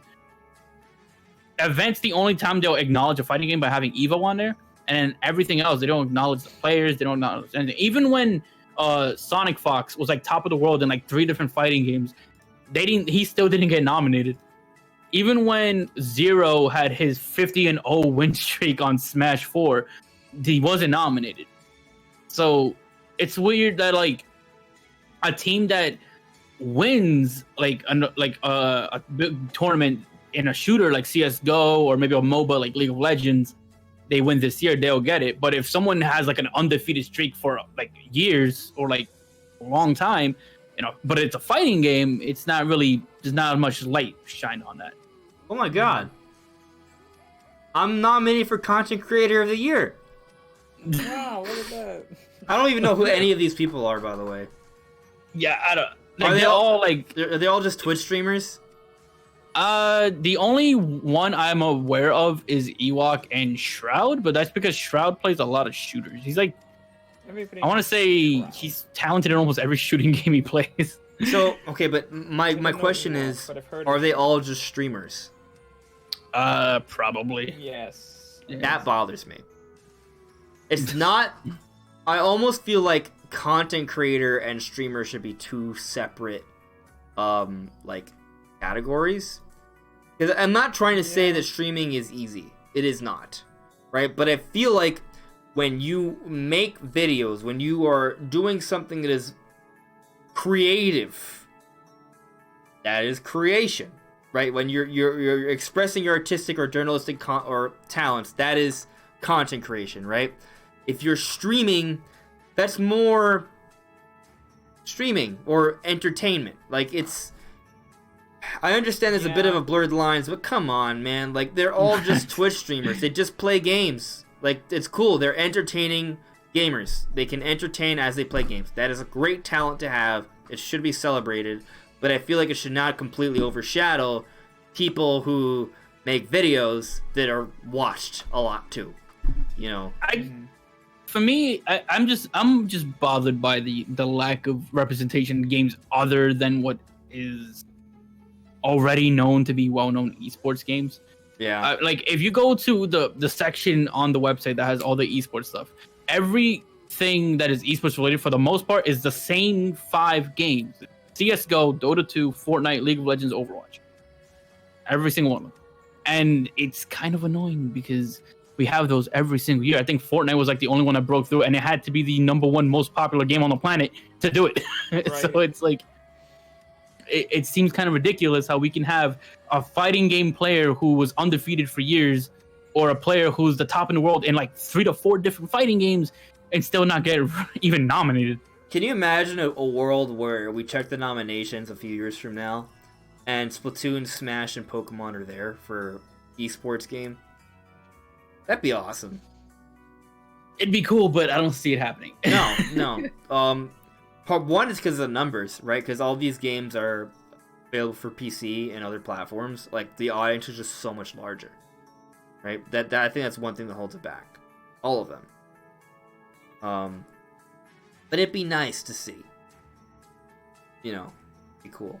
Because obviously we love those games, and there is a competitive community for all of them.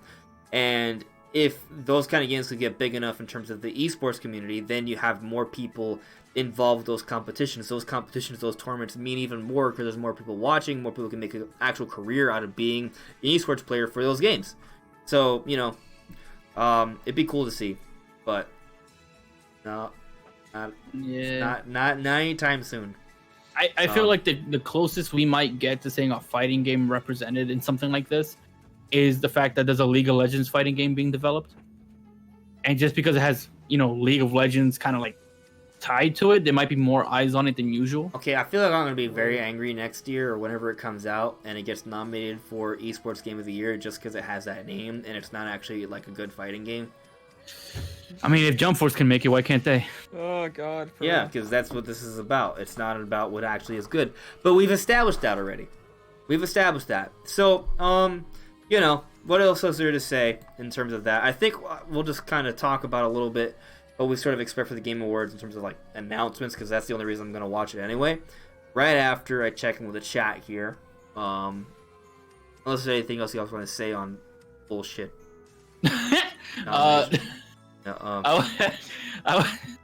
I'll say though, if any, like, I won't really care too much if the game I don't want wins. There isn't, like, I've watched an entire playthrough of my friend playing Sekiro where he was just here playing it. I obviously play a ton of Smash, and I'm actually on my in the middle of my first playthrough of the Outer Worlds, and I like all three of those games. And I think I'm pretty confident I'll like Control also because I've played almost every game that developer has made, which is Max Payne 1, 2, Alan Wake, Quantum Break. Quantum Break being the weakest of them all, but, you know, point is I usually like most of what they make. Control, your experience is definitely going to vary by platform. I'd recommend playing on PC if you can. And don't play PC it on Master the base Race. systems. And don't what? Well. The base systems, base PS4 and Xbox One, don't run well. Oh, okay, well, so I'd be wary of playing Control on those. Damn. Well, I'm just relatively confident I'll like it because it's from a familiar developer. The base game is really good from what I've heard, but the frame rate on the original consoles is like really bad a lot of times. Like, well, I should be fine because I have a 1X, so I should. There you go. You're good. You're good. Yeah, nice. I'll be fine. But the only ones that I'm not too sure of is I don't care that much if Death Stranding wins, but I'm afraid of the, like... I think it could win narrative. I'd be fine if it won narrative. Like, narrative, yeah, narrative makes sense. I think it's already a travesty that it's even in nominations for Game of the Year, but, you know, it can win an award or two. I haven't played the game, but from everything I've heard, there are some things about the game that are just worthy of praise. I just think it's bullshit that it's even in consideration for Game of the Year. But hey, I haven't played it, so you know. I want to say, like, again, I haven't played Control yet. I'm confident I'll like it, but my preferred winners would be Smash, Outer Worlds, or Sekiro. I feel like those are the three that deserves it the most, in my opinion. With the other, I'll be okay with Resident Evil 2 or Control. I won't be excited, but I'll be okay with it. Control does not need to win Game of the Year, in my opinion. I think Smash is gonna win. I want Smash to win, not because, again, how much does fan vote matter? It has like one. It's like because they have I don't know what you call it, like a board or like a certain people get. If it's up to fan vote, I would say that you know, Smash would win. I don't. It's Resident Evil 2. It's not gonna be completely. It's not completely based on vote, but vote like fan vote basically counts as like one seat on that like board. So like it has like a pull to it, but it's not the strongest pull. Guys, I got a super chat from Mark Jacobs. He said, "Andres Restart for YouTuber of the Year." Yes, I got my nomination. Thank you so much, Mark Jacobs. But actually, let me check in with the chat. I've been ignoring you guys. I'm sorry. I want to maintain my nomination. Let me see here. Where was I? Okay, the last thing I saw was when Griefing Golem talked about that racing with Ryan game and how it had textures of a stitched face and bloody tears of a child. That's just disturbing.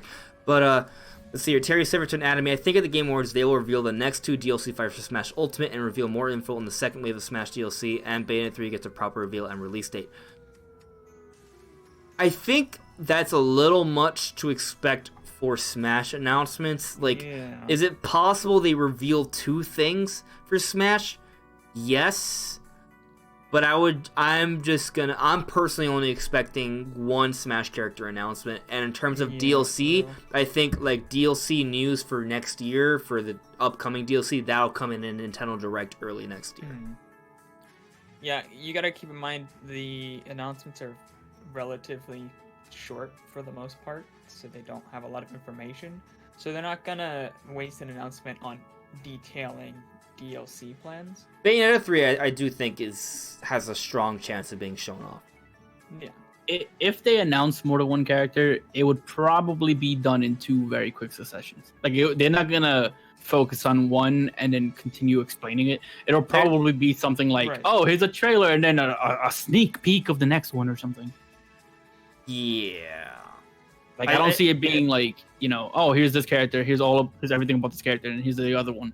Like, I don't think they're gonna have any announcements talking about the plans for the next wave of DLC. Like, right, that's what I was saying. Yeah, they're not gonna waste an announcement so long. Maybe like what you said, Shifty. If it's quick succession, maybe the second character could hint at what they could be, maybe sort of aiming at with the next wave. But we won't get like an announcement like, "Hey, this is the price point. This is what we're gonna do." Nothing like that. Unless it's in like 1 screen. So if it's just like, boom.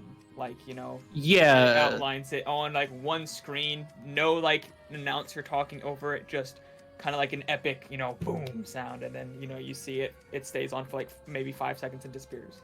That's what I'm thinking. Like, they're not gonna sit there and explain it. They'll probably have an actual full trailer for 1 character, and then if they want to try to gain interest, because obviously the difference with the next character, I guess, after this Fighter's Pass is to convince people who already bought the first Fighter's Pass to want to spend more money to get the stuff that comes after. So I could see them wanting to tease the first character outside of that to try to gain, your interest in such a big event like that. Mm-hmm. But I don't see them, staying and, taking it slow and talking to us about the character or anything like that. That's not gonna happen. Yeah, nothing. Yeah, that extensive. But I do think there'll be 2 to 3 like announcements for Nintendo, like 2 to 3. I expect more than 1. So we'll see. Mastermind, if Death Stranding won Game of the Year, then can we all agree that the VGAs are rigged and BS? I already agree it's rigged and BS. I've been saying that for years. I watched the Game Awards for the game announcements, not for the actual awards. Yeah. Terry Severson added me. I think games with less critic reviews with high ratings are rigged. Or what? Rigged. So I want to like, I don't know if I agree with that. It's like, not all about the Metacritic scores though. Like, yeah. They probably don't even look at the Metacritic scores, honestly. I just want to say that I feel like there's a lot of. Right. Sorry. What were you saying, Brandon? I'm saying the Metacritic scores don't influence the nominees, I don't think. I doubt they even can put it into consideration. It seems like it. Looks at Jump Force. But what I was going to say, though, is just in terms of, like, considering some reviews to be rigged, like, I don't think that's necessarily fair for a lot of reviewers. Like, a lot of people oftentimes said, oh, this is rigged, it's not an appropriate score. Like, sometimes people accuse of certain sites of being paid off by a company. At least with the main ones, there's like no proof of that. Like, people like to say that, oh, IGN or Shields are paid off, but if you think about how many people go in and out of that company, that information would have leaked at some point in this entire history. If there isn't, it's because it doesn't happen. That's not how it works. Now, that doesn't mean that sometimes review scores could be done for the wrong reasons, right? Like, I think sometimes people are afraid of, the reaction, right? Like, for example, the Pokémon Sword and Shield review. Casey DeFreitas was terrified of what people were going to think. She, however, despite the fear of the attacks and harassments, still told people what she thought. And because she told people what she thought, she got attacked and harassed, right? Some people might not be willing to take that, and they might do something that complies more with like what the internet sort of wants the game to be at, right? That's kind of similar to the YouTuber Review Tech USA was saying something similar about Death Stranding, where he felt that if someone said anything negative about the game, then it was like, oh, you're this, you're that, or whatever the case may be, because they were very convinced it would be a Game of the Year kind of it's big revolutionary title. Right. Mm-hmm. So it's not so much that they're paid off, but because they're human and they have to deal with critical reception. Well, not critical reception, fan reception, right? That fan reception, that fear of it, can affect what they say about the game. Because they're human. But there's like no proof of reviewers, at least from critically acclaimed sites, that they're ever paid off. So, you know, at the end of the day, it's someone's opinion, and people are biased. Sometimes they're biased just because of how they're perceiving the game. Sometimes they're biased because they're a fan, or they're an anti-fan, or sometimes they're just biased because they're afraid of what people are going to think. That's why you always have to take someone else's opinion with a grain of salt. And I think it's more important to pay attention to what's being said about the game, right, rather than the score, just an arbitrary number at the end of the day. Yeah. It's even harder because different scores mean different things to people. Like, I've seen a lot of people be like, oh, 2019 has been terrible for gaming, and there's barely anything's been getting over a 90. It's like, 80 is still a great score, guys. Like, there's still tons of great games. Like, we can't have Game of the Generation every year. Right. Because then they wouldn't be games Game that of the get Generation. the high 90s, are these games. People expect games to be getting like 97s and stuff. It's like, no, those are like the best of the best, you know, the Breath of the Wilds. Yeah, you know, they can't happen every game year. Is that good. Yeah, that's not how it shouldn't work that way. You know, and also like you got to consider standards raised, right? Like I feel like with games like God of War and Breath of the Wild, for a game to be reviewed as highly, you know, it's got to up the ante a little bit, you know? The bar raises. Like, imagine if someone were to come out with a game that's basically Super Mario 64 today. Do you think that game would review well? It won't. Because our standards have risen. You get like a 20. It'd be terrible. Out of 200. Yeah. So 10. Yeah. You probably have like the occasional person who's like, oh man, this reminds me of when I played Super Mario 64 when I was a kid, so this is great. Actually, isn't that kind of like the argument for Shenmue 3 or something? Yeah. Yeah. That's Shenmue 3, that's Shovel Knight to an extent, that's like Bloodstained to an extent. I also expectations, right? Like, for example, Shovel Knight, I think you could give an 8 out of 10, right? But, like, let's say, like I feel like Shovel Knight could have a comparable review score to, say, I don't know, Death Stranding. Does that mean that Death Stranding that Shovel Knight is as good of a game as Death Stranding? It should be considered like Game of the Year. It's the good thing is that a lot of the times those games that are based off of those older beloved things, that they modernize it as they come back. You know? Yeah. Mm-hmm. Yeah. If they were exactly the same, then they'd be like, why am I playing this when I could just play the original? It shouldn't have the same issues, right? It should try to mimic like the spirit of that game, but in a modern way. Which I've heard a lot of people say Ukulele had that problem.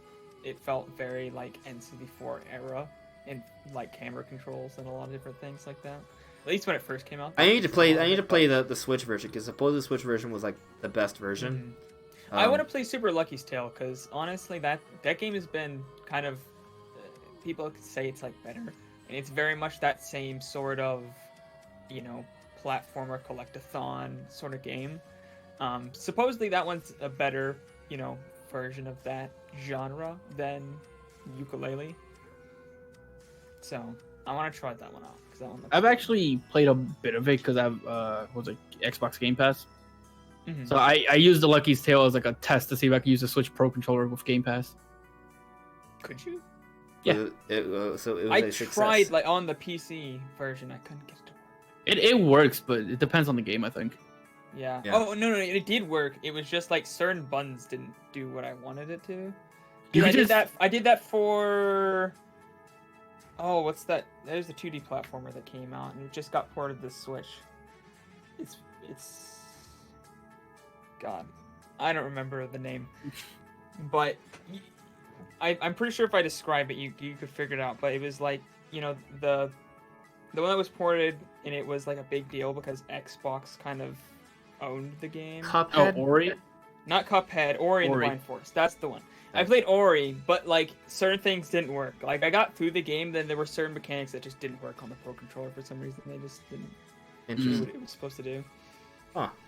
Funny enough, like one of my favorite games of this year is one of those spiritual successor type games, and it has the same Metacritic score as Death Stranding. And got no love in this Game Awards. No love at all. Yeah. I think scores just means so little. I think, It's all relative as well. like, I feel like the You know. scoring system should almost be simpler. Like, is this game unplayable? Okay, don't play it. Is this game kind of good, depending on if you're a fan of this series? Okay. Is this game good? Okay. Is this game one of the best ever? Okay. Like, I feel like that should be the 4 tiers. Like, that's it. Like, you know, like, Maybe 5 tiers. unplayable, playable if Is you're a it? big fan of the series, good to great, maybe a lot good, of great, content and then creators have been making their Revolutionary. own versions of scores. Like Game Explain has their own scoring system. Yeah. A lot of other places have their own. I just scoring feel like- systems that have I numbers. think honestly it's not the score that matters. It really isn't. It's what's said about the game. I mean, that is true, but I also think that I don't think numeric score is a problem. It's more so like the expectations that people put with it. Mhm. Right? Like Like the fact that people like- seem to think anything below a 9 is poo is dumb. yeah, no, it has to be under 8.5. That's the rule. Oh, and if I'll it play ever games gets that are below 7. an 8, it's the worst. I was game I was ever. joking. Most people, if it's a 7, most people, even if it's like a 7.9, I feel like most people would just be like, no, that's a garbage 7.9, game. too much water. God. I feel like I- most people, they see 7s and they're just like, no, this game's trash. Like if Death Stranding would have hit a 79, you know, people would have called it blunder of the century or whatever it is. For real. 79 is an 8. Yeah, but people Yeah. see 7 and they go, Yeah. Yeah. Yeah, it's almost why like I kind of just prefer like 1 through 10 solid numbers cuz you know, that's it. Like I think that's more fair. Like it's almost kind of like it's just one of those things where the score I feel like it just like a 1 through 10 kind of gives you an idea of like, okay, how good is this kind of game? Like if it's an 8 out of 10, this is a really fun game. You should buy it if you're already interested in it, right? Or if it's like, if you get a 7 out of 10, 7 out of 10 to me suggests, okay, this game is not like, it kind of like, also expectations matter as well, too. Like, what were the expectations going in? What was the hype behind it? You know, like, is it a big budget title? Is it a small budget title? Because a big budget 8 out of 10 compared to a small budget 8 out of 10, two completely different things, right? Like an 8 out of 10 indie game that you can buy for $5, why not, right? An 8 out of 10 game that's cost $60, if you're on a budget, maybe you won't go for that. Even though it's a good game, that's a big investment, right? Not even necessarily money-wise, but also time-wise as well. Like Death Stranding, I kind of want to play it, but it's gonna be such a huge time investment for me, and I don't think you'll enjoy Death Stranding, to be honest. I don't like Kojima games. I liked Metal Gear Solid, but I did not play Zone of Enders.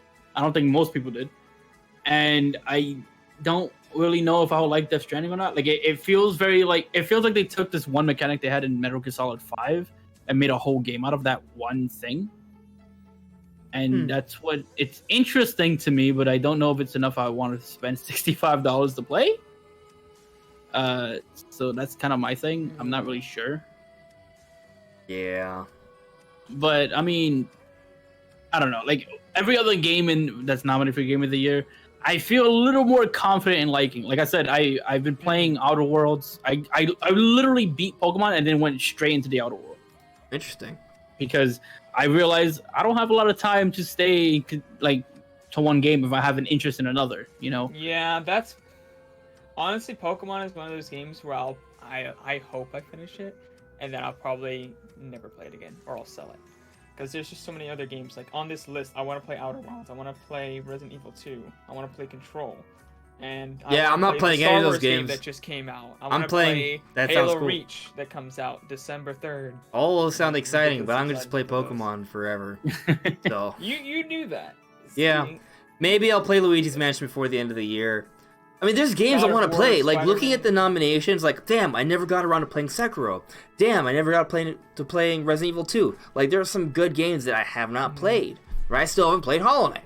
Like there's games. There's for sure games out there that are really good, really popular that I haven't played. There's just too many, honestly. Like we live in an age where there's just too many good games to play. Oh God. Well, we have such Yeah. terrible lives. It's horrible. It's the worst. I hate this. I hate having quality content. Pathetic. Honestly, I'm gonna say something that's Makes me sick. gonna trigger Andres, perhaps. Just don't say it. Say I'm it. gonna say it. I'm gonna say it. I want to say it. You I'm gonna you say would it. have preferred to have gone the Star Wars game over Pokemon. I know. Yes, I 100% regret my purchase of Pokemon because I want to play Star Wars. Yeah, the funny thing, right after Outer Worlds, I plan on playing Star Wars. Nice. That game just looks so good. Minus the weird issues on the base consoles, but I don't want to play on those anyways. I'm So not how do even I kick somebody out of the Discord? gonna- No. Pokemon's just not my thing, man. You're gonna just play it. You're gonna like it. Shut up. All right. So It's fun. It's just not. There's just so many other games I that come get out it. that are like Get it. really, really. I get it. I get it. You don't have to beat a dead horse with a stick and spikes and fire. Brandon's just gonna mysteriously disappear now, like right after this podcast. Never gonna be on. No, the lights are gonna turn off. He's gonna pull out a lightsaber.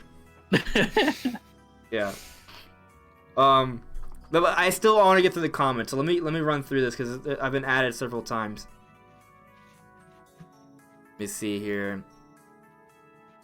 So Grief and Golem added me. That's what makes it even worse since Death Stranding was barely in the window for nominations and still got all of these nominations. Yeah, just screw Death Stranding. No, I'm just kidding. Death Stranding's a fine game. I just screw the Game Awards for nominating it like a billion times. Terry Severson added me. I think that Super Smash Bros. Game will win all 3 awards it's nominated for. Smash is such an incredible game. Like it kind of does stand above the rest of them. So I think it could very well win multiple awards.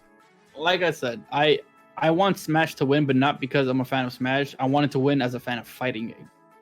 I want Smash winning to be like, I want them to be the first fighting game to win Game of the Year, not just be the first nomination.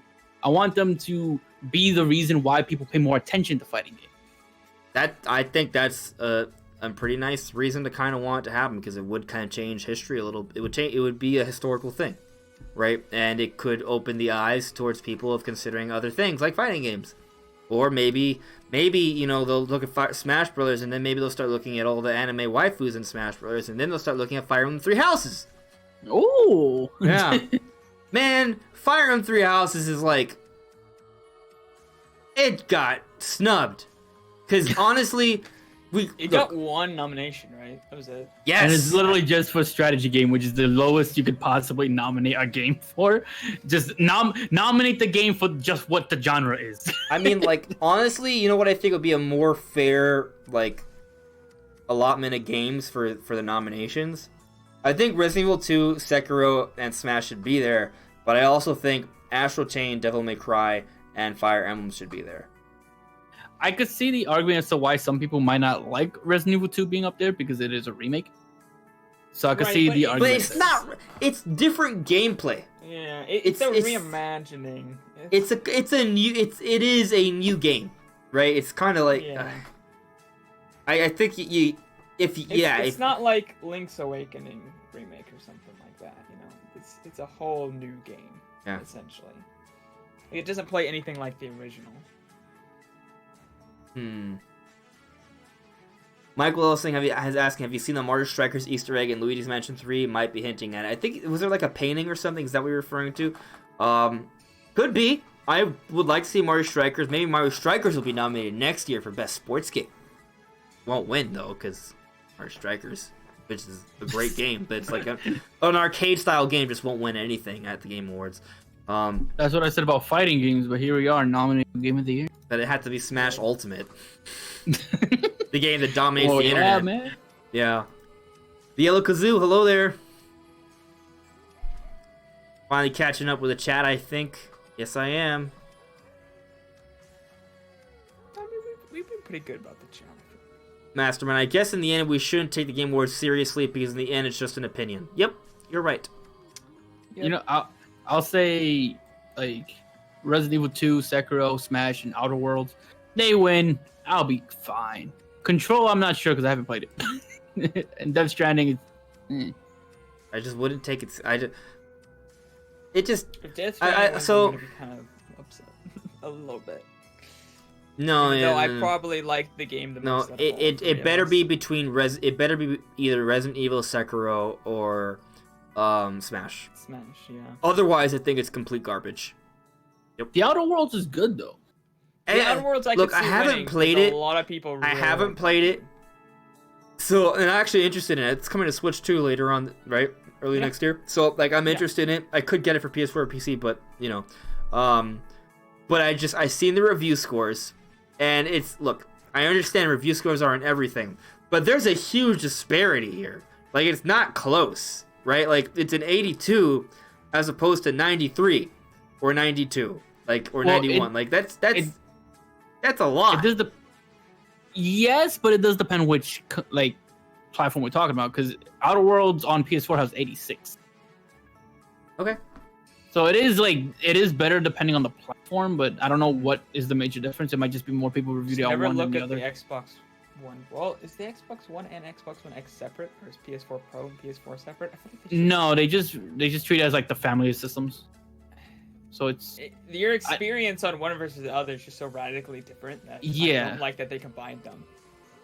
Yeah, like I'm looking at it now on like Outer Worlds on Xbox is 85, PS4 is 86, PC 82. So it's drastically different. For some reason, PC is the lowest. Interesting. With PS4 being the highest. That is interesting. Wouldn't PC be like the ideal version? Yeah. So let me see something. PC has 24 critics. PS4 has 74 critics, and Xbox has like probably 27 critics. Wow. So PS4 got the most critics by a wide margin. And I'd say with more critics, that's a more accurate take on it. Yeah. So if that's the case, then 86 would probably be the score to look at the most. In fact, I would even say, yeah, okay. I mean, all right. So I mean, it like I said, I'm interested in the game. I haven't played it yet. I just, I still, just based off what I've seen and heard, it doesn't seem like it should get Game of the Year. But I mean, it's subjective. I would rather see Outer Worlds win it than say Control or Death Stranding. Yeah. Based off what I've seen, I agree with that. Yeah, it just seems it seems like a lot more unique of a game in terms of art style and stuff.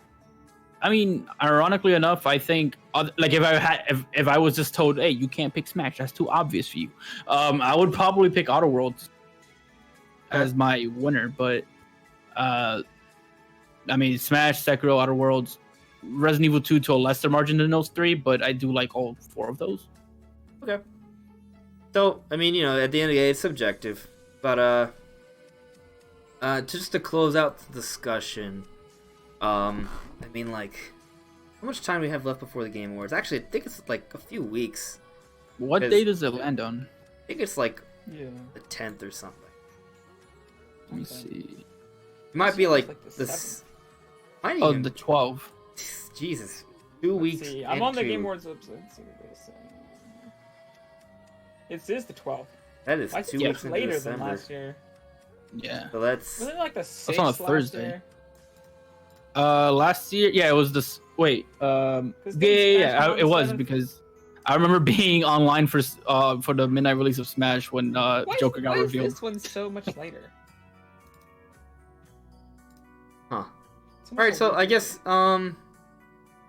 let's just to end things off, right? Let's just make some calls as to what wins. Okay. Okay, so I gotta go back to the number. We can do a prediction and what we actually want. okay, that's cool. All right, so but how many? Okay, let's go to strategy game. Okay. I mean, I think that's more obvious, but yeah, we can do that. Age of Wonders, Anno 1800, Total War, Tropical 6, War Groove, Fire Emblem Three Houses. War Groove. Prediction and what you want. Fire Emblem is Both for both. Fire Emblem. Yeah. Same. Okay. It's not even a contest. If any of the other ones win, it's total bullshit. All right. Score and music. Cadence of Hyrule, Okay. Death Stranding, Devil May Cry, Kingdom Hearts, Sarna, Wild Hearts. I could see Kingdom Hearts winning. I see Devil May Cry winning. Devil May Cry as well. Well, I would want Devil May Cry to win, actually. What I want Cadence of expect. Hyrule to win because it's the only one I've played. I mean, Okay. out of all the soundtracks here, I love Zelda music. the only one I still listen to is Cadence of Hyrule and Devil May Cry 5 because I do like some of the songs in Devil May Cry 5. I don't really ever listen to music. Cadence of Hyrule is an outside indie the game, real though. game. I also feel like because Cadence of Hyrule, a lot of it is remixes, it might not be as it's really good remixes, but I feel like Mhm. Devil May Cry Right. 5's music is all original, True. or at least a good portion of it anyway. So what I predict is Devil May Cry 5 to win. What I want to win is Pokemon Sword. Is out of nowhere I don't- come from behind victory. Yeah. I'd rather Yeah. Cadence of Hyrule win. I want Devil May Cry to win. I'm kind of expecting Death Stranding anyways. Death Stranding. I mean, the music is really good. I am but it's afraid not- of that because I do have the suspicion that it's just super biased or it's just The Stranding. music in the game is really good. Like, it has a lot of really good songs. It's just not done in the same manner. And it's not as just the music though; games. it's also sound effects, right? Like that should be taken into account as well. Oh, Death Stranding has amazing. Like sound overall sound design, right? Like, Or Death Stranding or has do they have a incredible separate category for effect sound design. design? They Yeah, do- sound they design's have a separate audio. category. Yeah, they Is have it? a different one. for Okay. that. Yeah, So maybe I should It's get like it for audio that. Something. sound Death design. Stranding What- honestly could win possibly audio, like just in general, because it has really good audio. All right. What about role playing game? RPG. I'm, I'd like, give that to looking, but Outer there's Worlds. so many things. I'm trying to figure out where it is. Man, I need to play Outer Worlds. Oh, there it is. Outer Worlds just feels like if you enjoyed playing Fallout, it feels like a smaller, more condensed Fallout game. That sounds kind of like a good idea for me because the thing about like Fallout, it's just such an investment. You know, like that's honestly what holds me back from playing games like that. It's so much of an investment. I like games nowadays where it's just like 20, 30 hours and I'm done. Yeah, Maybe 40. I have a friend who he 100%ed Outer Worlds and he was only like 60 hours. That sounds good. All right, that's another game I'll play. So it's a good game. It's just, it's a little bit. It's not exactly the same as Fallout, but it is like smaller and more condensed. I'm skipping categories in case that wasn't clear. No. Best But, fighting game. Oh no! Whatever will I choose? Smash. Jump Force. What do you mean? Ironically, I only actually have like 2 to 3 fighting games I play, and they're all up there. Jump Force is one of them, isn't it? Oh yeah, huge fan. No, because I play Smash as my number 1, and Yeah. then I have Mortal Kombat 11 that I also play. I have that on both my Xbox and my Switch, I want to try that game. and I have a bit of time on Samurai Showdown. What about I'm Jump not a Force? huge fighting game person. The funny thing is that I actually own all of these games. So I can give you personal experience from all those games. And I don't touch Dead or Alive or Jump Force for obvious reasons. Dead or Alive, I just haven't really No, sat down and really jiggle learned it. physics. Yeah, I mean, you gotta get me in there somehow. yeah. What about art direction? Do we want to look at art Jump direction? Force. I think that's an interesting category. Art direction, I pick Jump Force. Oh no! I might actually pick. I would not be. For the I record, would fighting not be game is upset if obviously Death Stranding Smash. won art. Yeah. To be honest. Well, Because- you said best art design. You said. Art direction, I think is Art Did I yeah, skip? art Did we, direction. I'm like going from the bottom up. Did I skip that one? No, I just decided I wanted to talk about this one because it seemed interesting.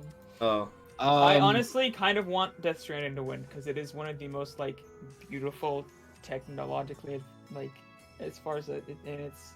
I mean, I think Kojima's an artist. I just don't think his art is good for games. I see what you say about Death Stranding because it's like very realistic. I haven't played Death made. Stranding yet, right? So I don't want to shit talk the game that much. I'm shit talking a lot for somebody who's never played or seen the game. Yeah. Look, No, no. Let me make it clear. I am shit talking Kojima games, not Death Stranding. Okay, I've played Kojima games and I don't like them because they're too like. Sometimes it just takes too long to like really play the game. I don't like that. Death Stranding's about a 40-hour experience. Well, what I was gonna say was like I see your point with Death Stranding, but I would rather see Gris win that. Gris I can see because it's more of a unique art style. It's a unique and beautiful art style, I think. It is. Like I'd rather one see of those something. Two, it's in between those. Control I can see. Control is only for me because the PC version has some of the best lighting engine because it has a lot of ray tracing. It's like everything's ray tracing. It looks amazing. But that's for like PC nerds. That's not really in general. You're a nerd. Like most of the platforms don't support the reason I could see that winning art direction. See, my thing is, I don't know if this is considered like a controversial pick or not, but I feel like Gris or Link's Awakening are more my cup of tea when it comes to art direction. I could see the argument with stuff like Control and Death Stranding because of the, like you mentioned, like the detail on a lot of things, or ray tracing in some cases. I wish it was, for as far as art direction, I guess, if you're going specifically on art, I think Gris. But if you're looking at like technological, from a technological standpoint, Control or Death Stranding should win. But from just a pure like art, like, in the, taking it literally, Gris should definitely win. Yeah. That's what I feel like. I don't know. I've The only game I've played on this list I is wish Link's there were Awakening, two different. so. I wish there were two separate categories, because I don't think the way people think about art direction is kind of. I think Death Stranding is gonna win art direction. It might, yeah. I'll be disappointed if that's the case. I think Gris should win in terms of pure art, but in terms of technology, it's definitely Death Stranding or Control out of all these. Sekiro is okay, but it's definitely not. See, there should be a category for that, like best technological advancement. Like for example, I think it should be two separate categories. Mm. We didn't do Family Game. I think Family Game is actually kind of like maybe our hardest one for us. The more challenging one for us. Because, again, definitions. I think that's the. You guys watch sports talk shows at all? Like they're always like, oh, who's the MVP? Like, but most of the time it comes down to what's your definition of MVP? Is MVP best player or is it most important player for your team? Blah blah blah. Like Family Game. What is Family Game? Is Family Game the game that's more child friendly, or is Family Game the game that brings in more people as a family to play? I think for me, I'm just gonna go with the game I like the most, which is Luigi's Mansion 3, and it's the one I actually played the most with my family. To be honest, like my parents really like this game, my younger siblings like this game. Smash I do play with the family, but more of my family enjoys Luigi's Mansion 3. So I guess in my family, the family game would be Luigi's Mansion. That's 3. interesting. Yeah. From what I've seen of Luigi's Mansion 3, because I have not bought and played it yet, I plan on it. I mean, the only game terrible person. yeah. Yes, thank you.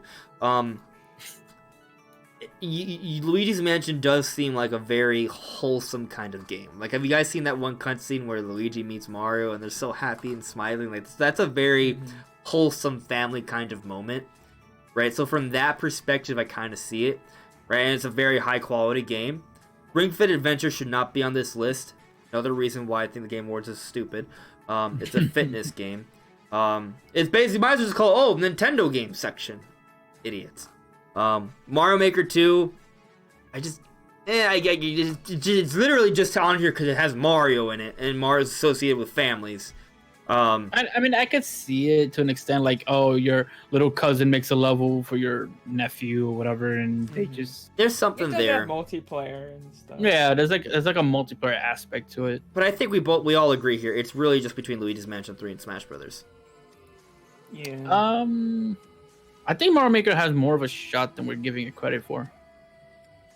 I feel like Mario Maker was overhyped, or like it didn't meet everybody's expectations. Like that game came out and then was never talked about again. Like, I the just feel amount like of impact it had was virtually nothing. yeah, I see that, but I just feel like knowing.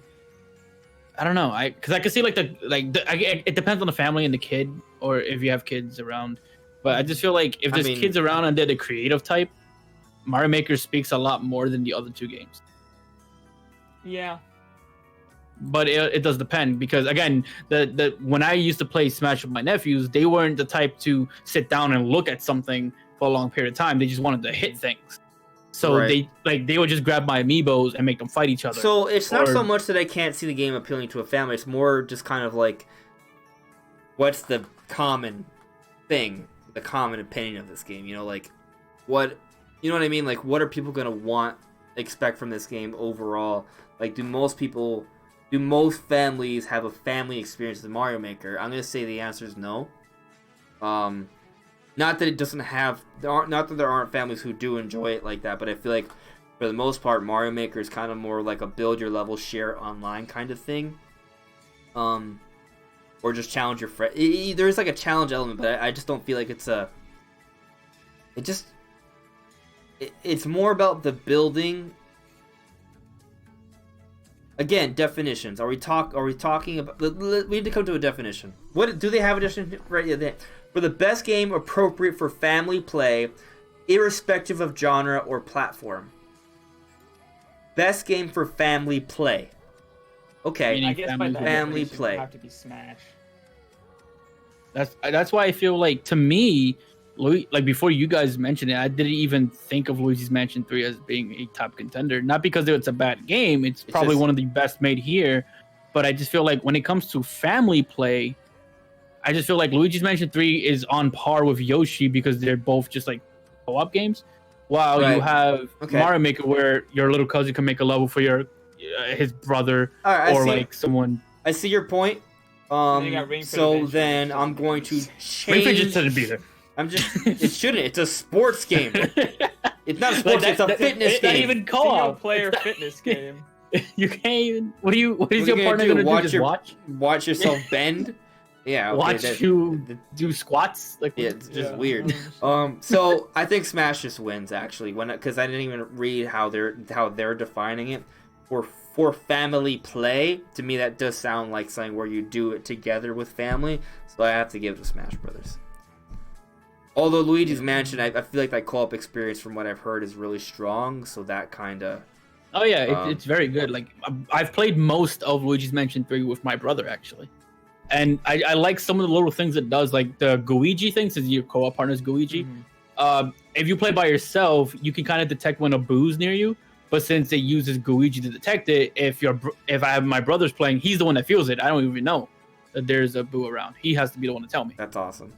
So there's like little things that Luigi's Mansion 3 that does cater to family play, but it's not to the same extent, I think, as Mario Maker 2 or Smash. My family is I guess the way we experience games is interesting. We always like to gather around. See, ever since we were little, we always watched my dad play things. So we just watch our dad, and we like help our dad. We're like shout out secrets. Cause my dad loves games where you have to find things. Luigi's Man, he's like loving this game because it's all about secrets and exploring. He loves that, and all of our entire family is always there every time he plays the game. So for us, it's like a very big family experience. But that's more us than it is the game itself facilitating that, I guess. Yeah. But yeah, I can see like Smash, everybody can actually play, and we're not actually like directly playing. But that's just kind of like our family dynamic. Yeah, so that's the thing for like I consider my family dynamic. I feel like the game that would make the most sense for me to enjoy with my family, it would be Luigi's Mansion 3. Because one, it's a co-op experience. Like I can imagine playing this with my brother. Right now, I'm kind of missed because I don't live with my brother anymore. Like I wish I could have my brother so I could go play Luigi's Mansion 3 with him. Right? Maybe I'll just get the game and play with him when I go visit. But like,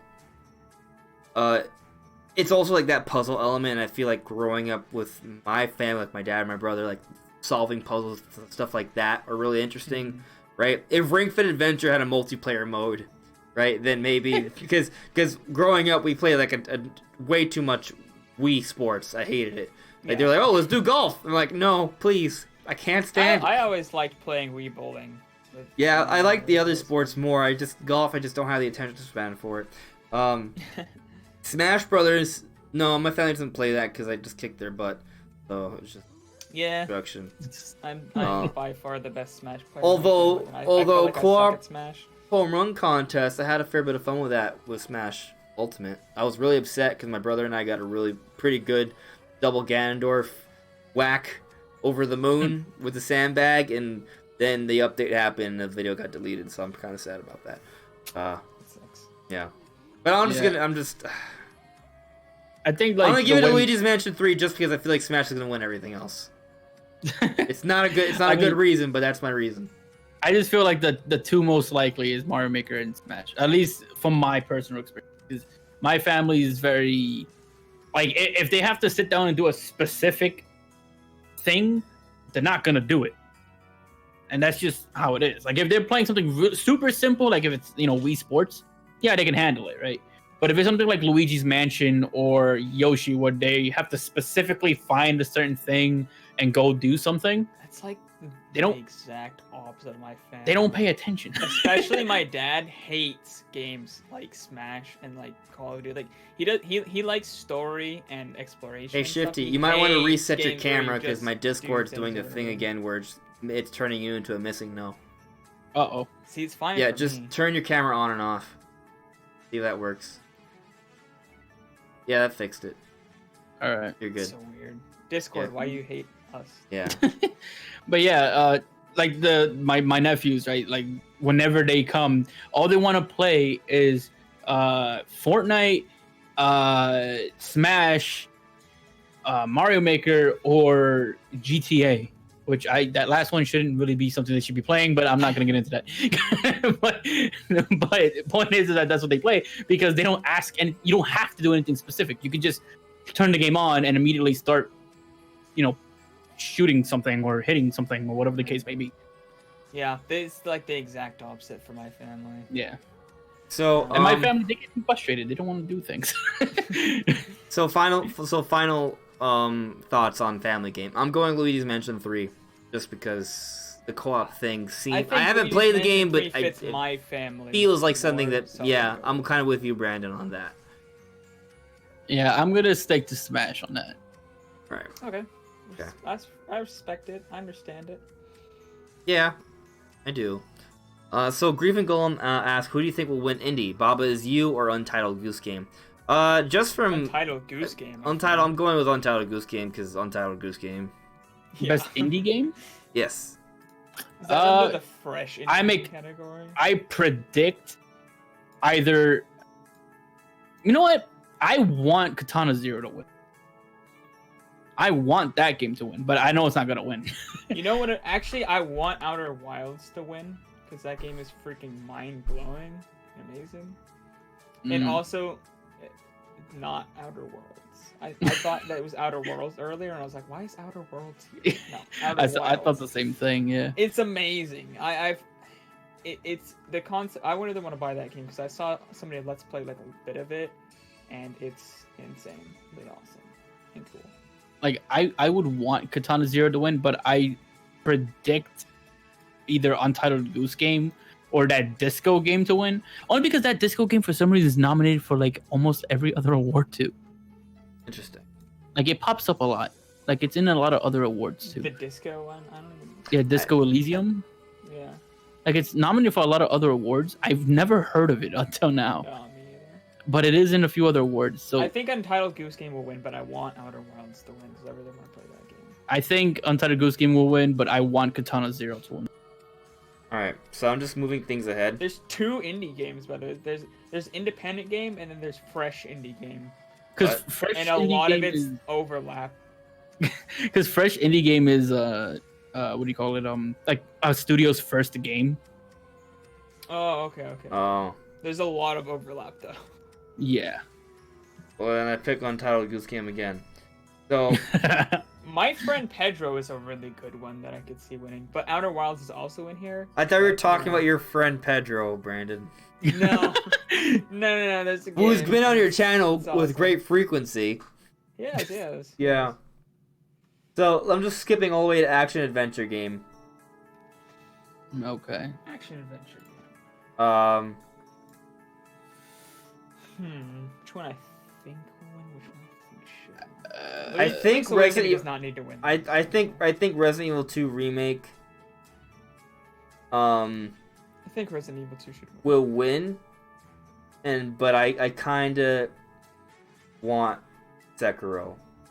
If Sekiro or Resident Evil 2 win, I'll be fine. They're Link's both Awakening, like I don't they're think deserves it. Control, I don't think deserves it. Borderlands 3 definitely does not deserve it. No. Death Stranding, not really. Either, Well, it is- But it's almost like Death Stranding is not an action adventure game, by the way. I just It don't- has action adventure sections. it's not more action adventure than action, right? Yeah, it has some action segments, but it's not an action adventure. That's kind of how I feel about Borderlands 3. I feel like that's more action based than adventure based. Yeah, and everybody says it's not that great. So. Yeah. So for action game, I'm going to predict Devil May Cry 5 will win, but I want. Actually, you know what? I take that back. I predict Apex Legends will win because this is a bullshit God, world if we live Apex in. Legends wins, I will be so mad. I That think game does not even need to be on this list. There were plenty of other nominees. You don't even need to include that. Why is it the first one on the list, by the way? just from what I've seen and heard, because I haven't played too much Devil May Cry 5, I feel like it's probably a game that I would really deserve wanna to play win, Devil May Cry right? 5, and I really But wanna my play personal is Astral Chain. Yeah. Astral Chain is See, like, off the it's chain. hard because most of these games I haven't played. I've played. Actually, I actually did play all of these. I didn't even realize until I looked at it. Nice. I was not big on Call of Duty, and I played Apex for like the first month, and then I stopped playing it. Yeah. So Actually, I take it back. Apex Legends won't win, but it's going to be Devil May Cry 5, and then Astral Chain's my personal game. my expectation is Devil May Cry will win, but I want Astral Chain or Metro Exodus. Would you be shocked if Apex Legends wins? I would Shocked be and upset. so mad, dude. I'd be so mad. Gears 5, I'd be fine.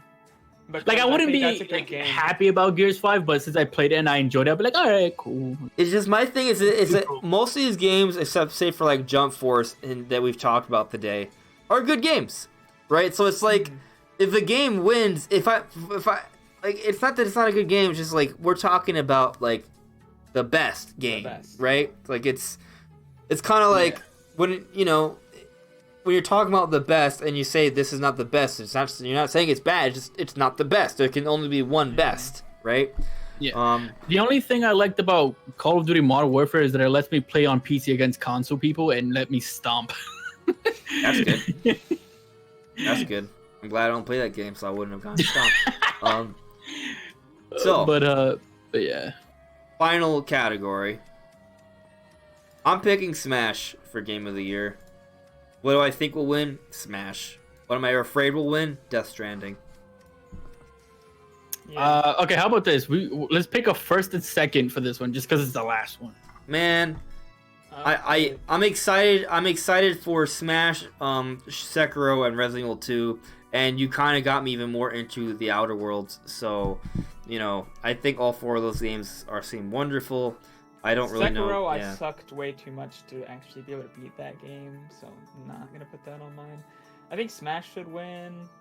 It's between Resident Evil 2 and Outer Worlds, my runner-up, because I want to play both those games. But maybe Resident Evil. I guess Resident Evil 2 would be my If I runner-up. buy one of those, I would buy Resident Evil 2 just because it's probably shorter, easier to get. Yeah. Resident Evil 2 is my runner-up. Yeah, I would say Smash is my number one. Outer Worlds my runner-up, but my expectation, I'm I feel like my expectation is saying Death Stranding in my head. Death But Stranding, why? Because I really don't want Death Stranding to win. But there's stuff going on at this show, man. That I just don't know if I trust or not. I wonder if like this like backlash will stop that from happening. Like they're like, oh, if we do this, there will be no credibility left for us. You know, like I don't think that'll stop them, honestly, because the thing is, like, people complain regardless who wins. Yeah, but I feel how like many people Death complain Stranding if is the Smash one that wins? Like Because only like always hard Death Stranding because it's a fanboys. Nintendo game.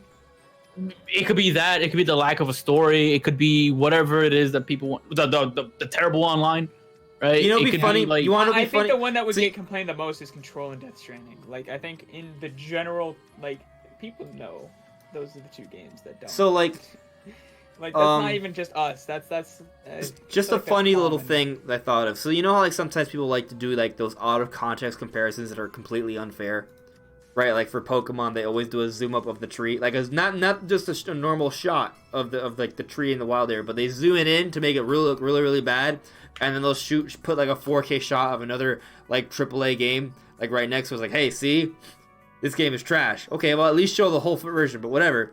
So imagine they do that for Smash Bros. When it wins. It's like, oh, Smash Bros. Doesn't have single player. They show World of Light compared to, like, I don't know, Resident Evil 2 or Death Stranding, right? I feel like a funny reply to that would be, okay, well, let's look at the multiplayer for these games. And it's just like a black screen.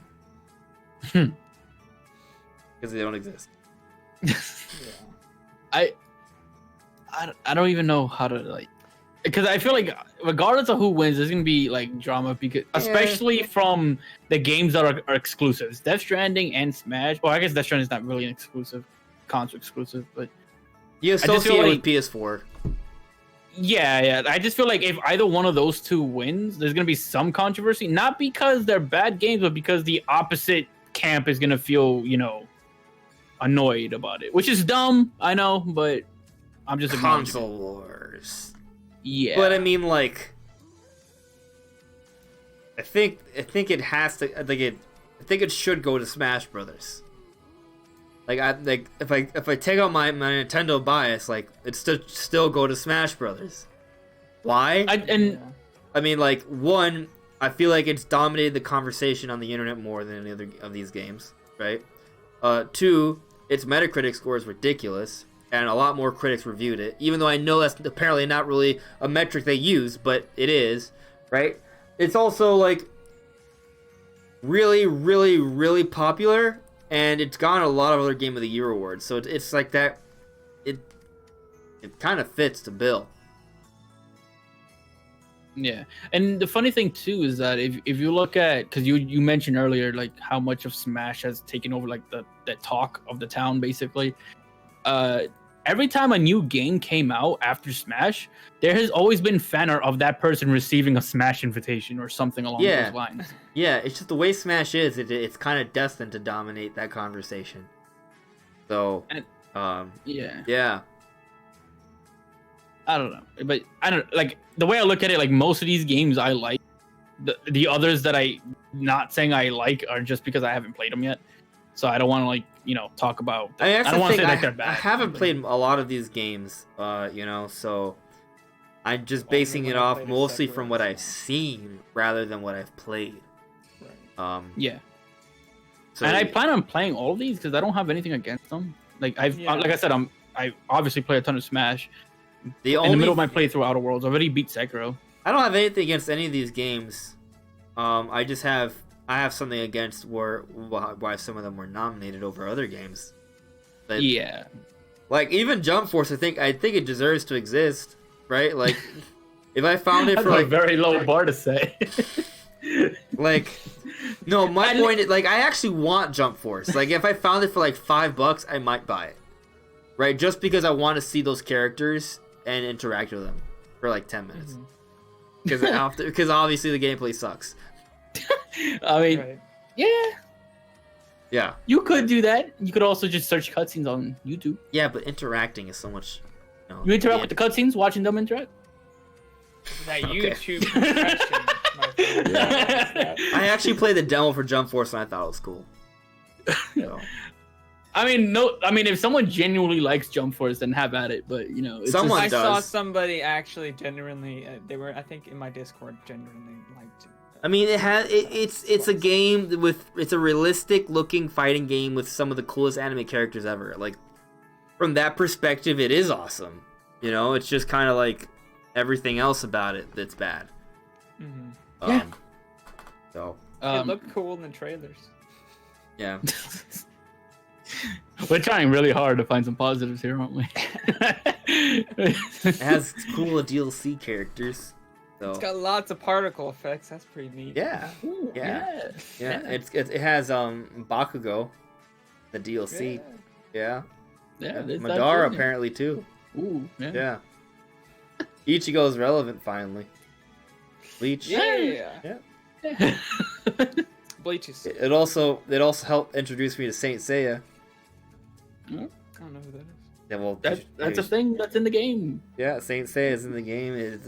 He's a character from one of, like, basically like the first like shonen anime, like even before Dragon Ball.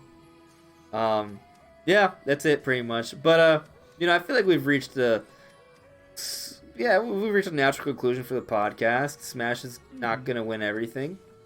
Death Stranding will. It should though. It should though. I think Smash deserves to get Game of the Year. And it celebrates all of gaming. Yes. Everyone wins. Yeah. It's also we also expect there to be at least one DLC character to reveal. Like, not even expect. It's basically no. We basically know that there's gonna be a DLC character reveal at the Game Awards. Norman Reedus for Smash. You got it. We already have a Kojima character. You know, no, Kojima in Smash. There you go. Hey. Sakurai is in Death Stranding. Yeah. Is he actually? Is he? I don't know. Oh. I'm just saying that because like a lot of people. So it sounds believable. That'd be hilarious. Like I know Conan O'Brien's in it. Yeah, I've seen him. Yeah. I That never is saw funny. Jeff Keighley. The person I watched play that game never ran across them. So. Is he like in the game as like his face, or is it just voice acting? I or assume something? he's in. No, the his game. face. It's the same way you meet Conan Conan. O'Brien is. Yeah, he runs one of like the links you need to link up. Interesting. The knots they call them. Shifty. I mean, you know, if you can make it on the next couple weeks, that'd be great. I don't know if you can, but like, while you're here, what do you expect in terms of Nintendo announcements at the Game Awards? Because me and Brandon have talked about it. Like, we're pretty much in agreement. It's gonna be Zelda and Smash, but maybe Bale could sneak in there, you know, instead. But what do you think? I mean, I think Smash is a guarantee. Yeah, like 101%. Like no particular reason other than it's close to ending the first pass, so it's like it seems. It's just kind of like, if you look at all the announcements for Smash characters, it's either a Nintendo Direct or a major gaming event, right? The only, in fact, yeah, Banjo and Hero were at E3. Joker was at the Game Awards, and then Terry was in a Nintendo Direct because it was there is no other event anywhere near where it made sense, right? So like, I think it kind of has to happen at the Game Awards again. And, yeah. I think that's obvious, yeah. And I believe Zelda said that. Well, I mean, someone somewhere said that Zelda's supposed to be a 2020 thing. I've been saying it since 2018, but True. But yeah, a lot of people, yeah. Sabby said that's what he's hearing, but it's what's planned at the moment, right? It's not necessarily what will happen because Zelda has a history of being delayed, right? But the internal plan is for 2020. Which lines up with what King Zell said earlier in the year. It lines up with what we all want to happen. It makes sense for a lot of reasons, but like, you know, if it is coming out next year, having some sort of trailer for it now at the Game Awards makes sense. Yeah. Yeah. So do you agree with us then? Probably Zelda and Smash. Yeah. I although I don't know how much more than that because I feel that I think that's pretty much it. One character and another trailer, maybe saying 2020 for Zelda. I just feel like how much can we really expect from just Nintendo? Because you know this is not just gonna be Nintendo. Right. Yeah. So how much time are they really gonna just dedicate to just, you know, Nintendo? I think similar to what we got from last year and the year before. Last year we got the Marvel Ultimate Alliance 3, which was exclusive for the Switch, and the Joker trailer, right? And the year before that we got Bayonetta 1 and 2, then the Bayonetta 3 teaser, and then the Champions Battle DLC trailer, right? So I'm expecting 2 announcements. Okay. Yeah, so if it's 2, then yeah, it's probably just going to be the Smash character and most likely Zelda. If it's not Zelda, then the only other thing that makes realistic sense, I guess, is Bayonetta. Yeah, I could see it. There's like I have 2 dark horses, right? That like I don't expect them, but if like they happen, to be like, okay, it makes sense, right? One is No More Heroes 3, right? Even though I don't expect No More Heroes 3 to get it's gonna be a small game, right? It's not like a huge AAA game, so I admit for that reason it probably wouldn't be at the Game Awards, right? But maybe. The other would be an actual announcement for Metroid Prime Trilogy HD, like finally, but that's like an outside chance. I kind of got Mario Odyssey 2. Oh, for sure, that's happening. I did feel really confident about that like a month ago. It could happen, but I feel like the percentage of that's pretty low. Something I just thought of. Last year they had what were the announcements again? It was Joker and what? Marvel Ultimate Alliance 3. Okay. Because what I was thinking about was what is the possibility of getting something very soon, say a shadow drop or maybe something the month after? Because I remember Prime Trilogy can come out within a couple months because it's just an HD remaster basically, right? Yeah, because I remember the Breath of the Wild DLC came out like pretty much immediately after the show. Yeah. And there was also Bayonetta 1 and 2 came out like the month after. Yeah. So they could do something like that. That's a really good point, actually. That worked. That logic works with the Game Awards from 2017, right? Yeah. 2018, though, Marvel Ultimate Alliance 3 came out months later, and Joker came out a couple months later as well. So yeah, I think it go either way. But there's definitely I think it's a great point though, because they could do that too. What you said. When I think about what are the options for that though, because the thing is that going into 2017, we knew that the Zelda DLC was going to come, right? Like we weren't surprised when they showed off the Zelda DLC at the Game Awards in 2017. We were surprised about the Bayonetta announcements though, but it did give us a game for January. But we already have a game for January thing, and I think that's Tokyo Mirage Sessions, right? Yeah. So yeah, I mean they could technically have another in January, but usually they have like one per month unless it's like a smaller title. Let's say I take a shot in the dark, a total guess here, but yeah, what if they do something like, because we were talking earlier about the possibility of 1 or 2 DLC characters. What if one DLC character is released, very soon, maybe afterward, or maybe the month after, or whatever, just very soon, whether it's a shadow drop or a month after, and then the teaser could be the one that's meant for far after.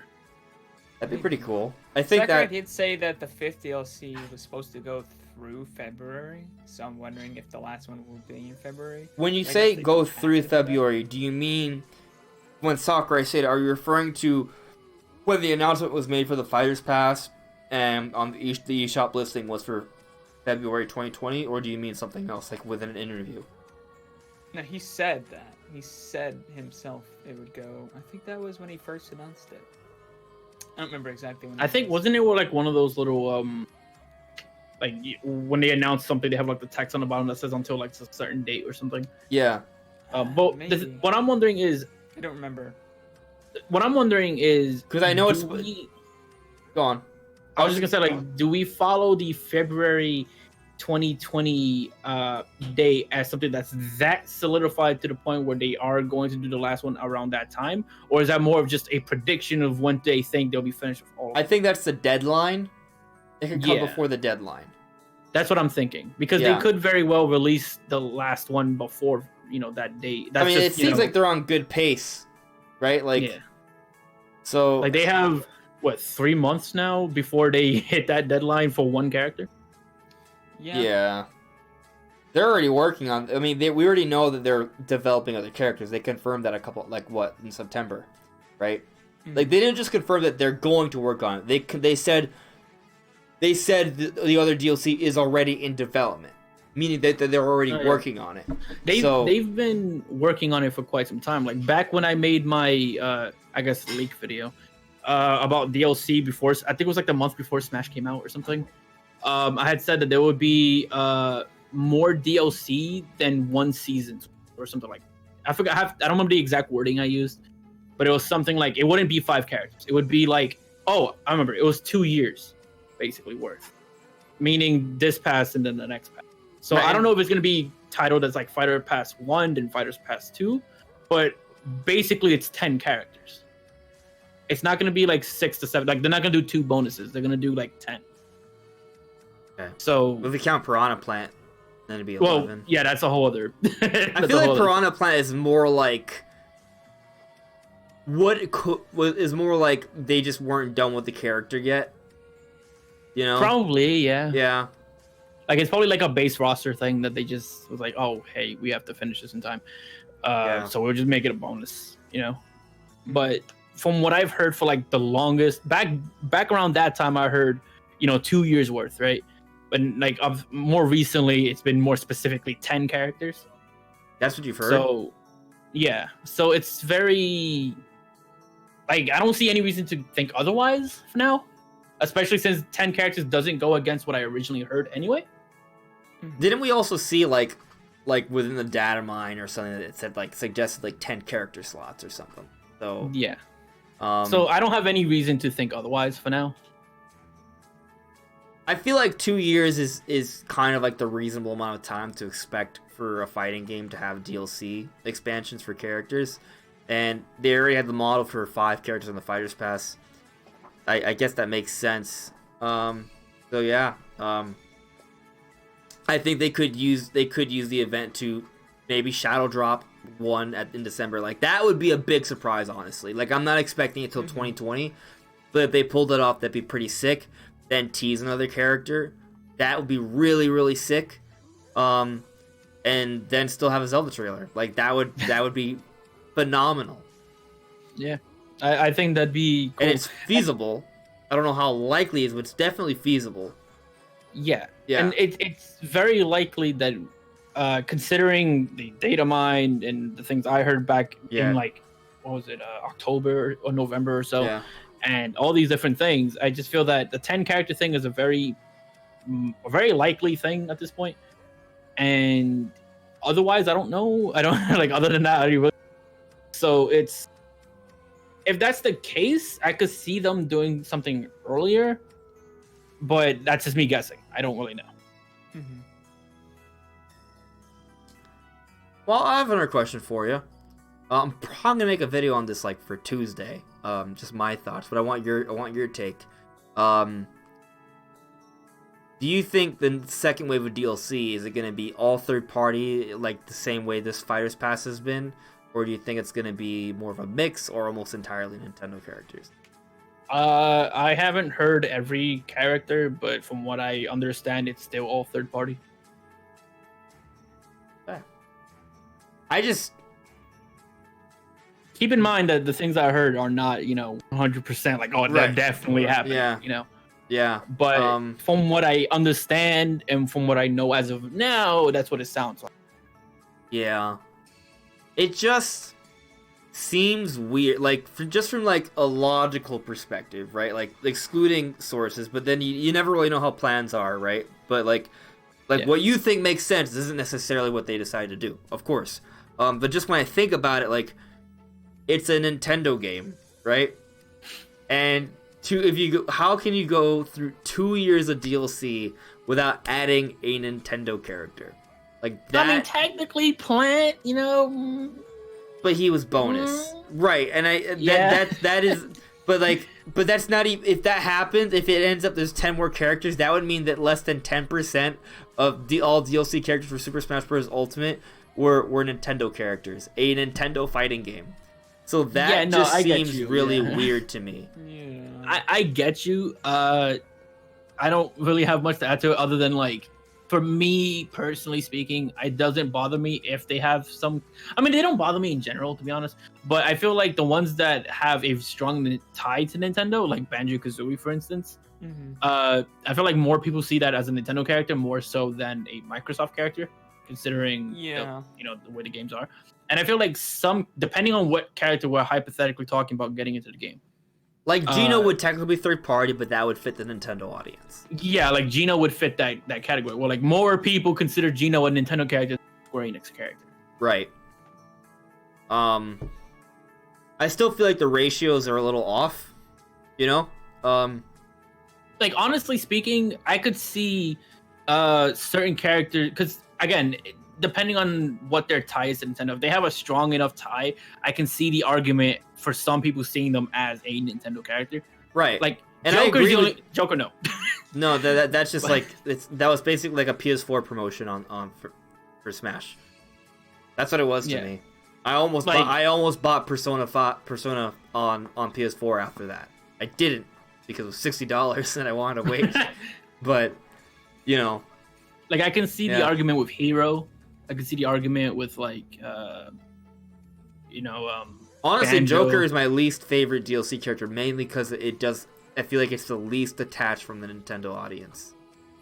Right, like with Terry, at least it's like it has like those roots with like retro gaming, right, which I closely associate with Nintendo. Joker's, it's a little different. SNK used to be in competition because they had their own console. Mm-hmm. So it, in a way, you could kind of see it as the opposite. But the thing is that there are games from SNK that are on Nintendo. Yeah, there's a whole bunch of SNK games on the Switch eShop now. So so it's like there is a connection. You can play as Terry Bogard on your Switch now. So other than Smash, anyway. Besides Smash, yeah. The way I look at it is it possible for someone to be first introduced to this character who only played Nintendo system? Is it possible? And that's the way I like to think of it, because if it is, and to that person, that is a Nintendo character. So I think it kind of depends on perspective and like, certain things like that, I guess. Okay, I understand. It's kind of like you can almost see Crash as almost like a PlayStation character then. Yeah, right? like depending on when someone came into the series and like what they played it with, Like some people might even like who played Crash for the first time might have played Crash for the first time on an Xbox and mentally sees them more as an Xbox character because they only played them on an Xbox. Right. Yeah, I get that. Obviously they're not, but you know what I'm saying. Yeah. I am legitimately curious how they're gonna go, because there aren't really too many major characters that they could add that are Nintendo, right? So maybe that's one of the reasons why there hasn't been that many, because they may feel like they've kind of already did it, right? I mean, I've spoken ad nauseum about how I feel strongly should be in Smash Bros. From Nintendo, Rex and Pyra, and maybe Dixie Kong. That's it, and then Geno unofficially, right? Besides that, I feel like they don't need. I mean, they don't even need those. They don't need anything.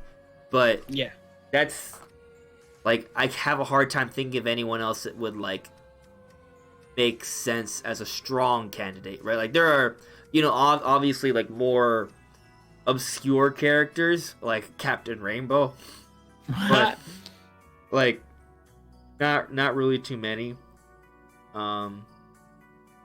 Right now it's mostly just like you almost have to like go to the assist trophy territory for really add anyone that makes sense at this point.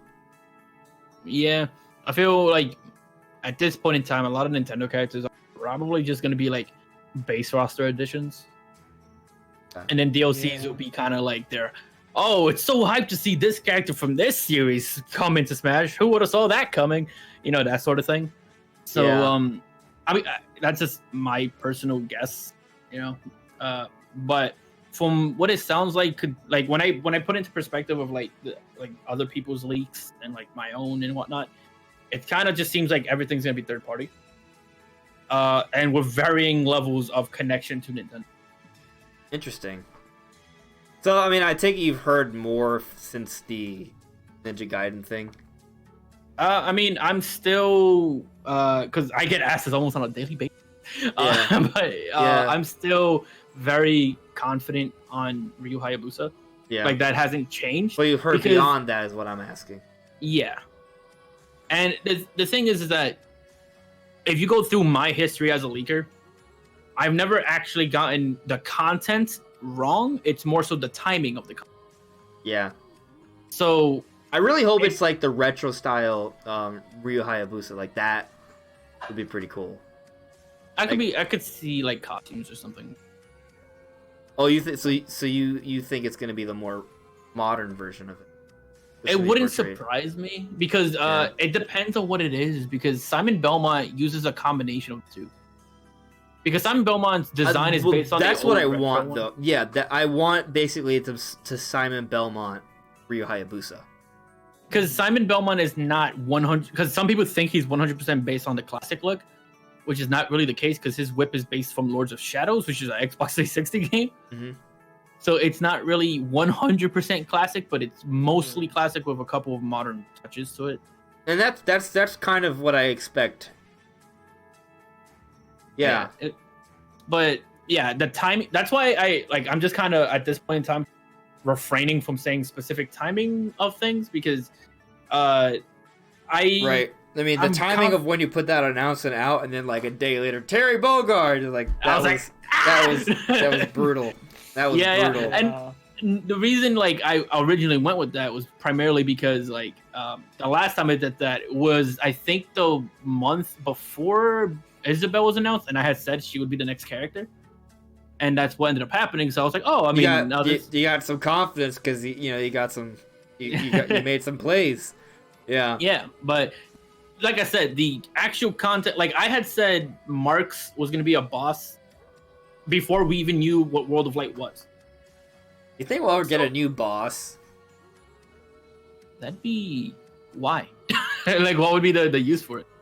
It's not I mean, other than making a cool, interesting classic mode for someone in particular. that's it, really, because like we got all these DLC characters and they don't have any unique bosses for them. I would have liked to have seen that, but can't get everything you want. Yeah. So I guess like the last thing I'll say about Smash stuff is like I never got the, and I told the same thing to some guy over at Source Gaming. I forgot his name, but Push Dustin? No, someone else, but Sure. Someone from there. I don't know, but we had a conversation about it, and it was basically same thing with me talking to Sabi. It was basically the same thing I talked with Sabi about. The content has never been wrong. It's the timing. So I can't tell you when exactly I'm expecting Ryu, but I'm still expecting Ryu. Yeah. Okay. Who do you think is going to be the final character then? Do you think it's going to be Ryu, or do you think? I mean, I think what. Actually, the idea of them teasing the next character might be the best play because like Ryu Hayabusa would be cool, but I think a lot of people would be like, really, that's how you're gonna end the game or the Fighters Pass with Ryu Hayabusa? Even though I think he makes sense. Like one way to sort of like have like that big banger is for how they handled the E3 situation. They just revealed 2, right? Like so. Yeah.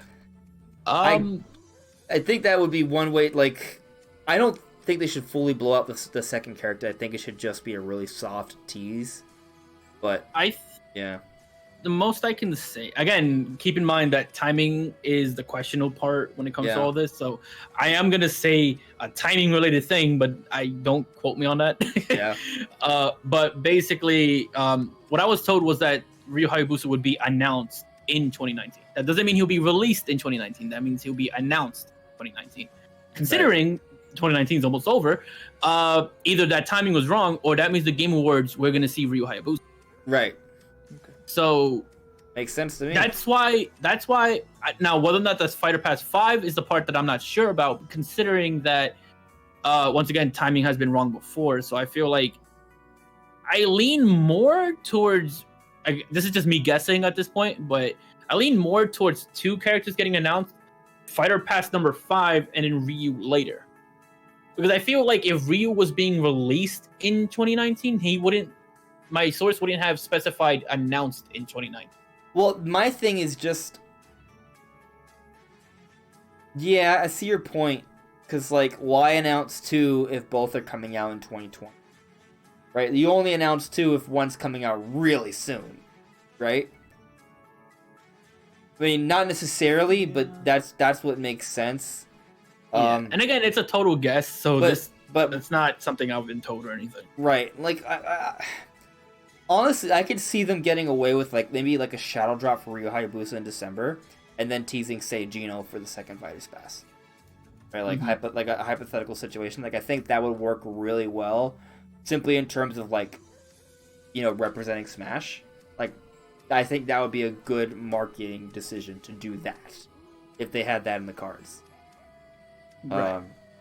I mean, like I said, the only thing that is very questionable to me is just the timing of when things happen. Content-wise, I'm not really shaken up about. So, yeah, maybe, I don't know, but it could be a situation of just like, again, the timing could be wrong. So if Ryu is coming, he could get announced at the Game Awards and, you know, them fulfilling the announced in 2019 like thing. But considering that the timing has been wrong before, I'm not really like, you know, 100% confident on that timing. So okay, one random thing beyond Smash, but it reminded me of this. Banjo-Kazooie announced at the Game Awards. Banjo, you know how you talked about like how us getting something like announced and coming soon. I could see like a rare replay for Switch getting announced at the Game Awards and coming out, say, like in January, or like a shadow drop on the eShop or something. Like, I don't know if that's like super realistic, but I feel like I feel like that's more likely than, say, Metroid Prime Trilogy getting announced at the Game Awards and then coming out like in a month. I would prefer that though. You prefer rare replay? No, I prefer Metroid Prime Trilogy. I mean, I want both, so it's kind of like either one. Either one would be great for me. My reasoning is because I already own play, so for me, I get it. Kind of. Yeah. But imagine if it was like a customized one for the Switch that included like stuff like Diddy Kong Racing and Star Fox Adventures. I mean, yeah, if it's that, then yeah, it would be cool. But I still feel like I would have more fun playing Metroid Prime again. With modernized controls, it could perhaps hint to us the sort of direction they're going with for Metroid Prime 4. Yeah, like I'm just, I don't know. That's just a preference thing. I feel like I'm more excited for Prime. Like I see Prime. What'd you say, Brandon? I just don't like the GameCube controls at all. I understand. Yeah, I get it. They're not good, especially as somebody who grew up with like Halo. Yeah, it's just way worse. So, picture this. Imagine Zelda U came out on the Wii U, right? Like, that actually happened, and it was an exclusive. Like, the Wii U didn't fail. It stayed around for, like, another year and a half or so or something, and Zelda U wasn't delayed, right? If that would have been the case, then Wind Waker HD would have been, like, the perfect game to hint at to us how Zelda U was going to play, right? I look at that situation that was a potentiality. It didn't amount to that, right? Because of delays and how the Wii U was. But that was... Wind Waker HD did give us some insight as to what they were doing with Zelda U, right? Some insight. I honestly expect the same for Metroid Prime Trilogy. Like, I think when we see that, it's going to give us some insight as to what direction they're going to head in control-wise with Metroid Prime 4. But, I mean, I also don't feel like it's a hard prediction. Like, I think it's going to be dual analog controls with gyro aiming. And maybe some map upgrade stuff like Brandon has suggested in the past. Like, kind of treating, like, the map in Metroid Prime kind of like Breath of the Wild, like, setting beacons and things like that. Maybe they streamline scanning a little bit in the HD remaster for Prime Trilogy. Yeah, they could. I just feel it'll basically be modernized controls. Like, Yeah, I don't expect it to be exactly like the GameCube game. No, it's got to be changed. Absolutely needs to be changed. But, yeah. So, anyway, I think most people watching have gone to sleep already. So, I'm going to end the podcast now. But for those who have been watching or were watching or will watch later, thank you so much. That's it for now. Make sure to check out both Shifty and Brandon from What About Nintendo. Their channels are linked in the description below. I also pretty sure I linked that FTC thing about the COPPA thing in the description below as well. If it's not there, I'll make sure to update that later. But I see it. It's there. cool. Anyways, everyone, thank you so much. You'll hear from us real soon. Bye. That sounds like one of us is gonna. Yeah, well, you'll hear from all of us really soon. No one's dying. We're all good. All good. All right. It's the slumbering wheeled music. It's putting me in a weird situation. All right. See ya.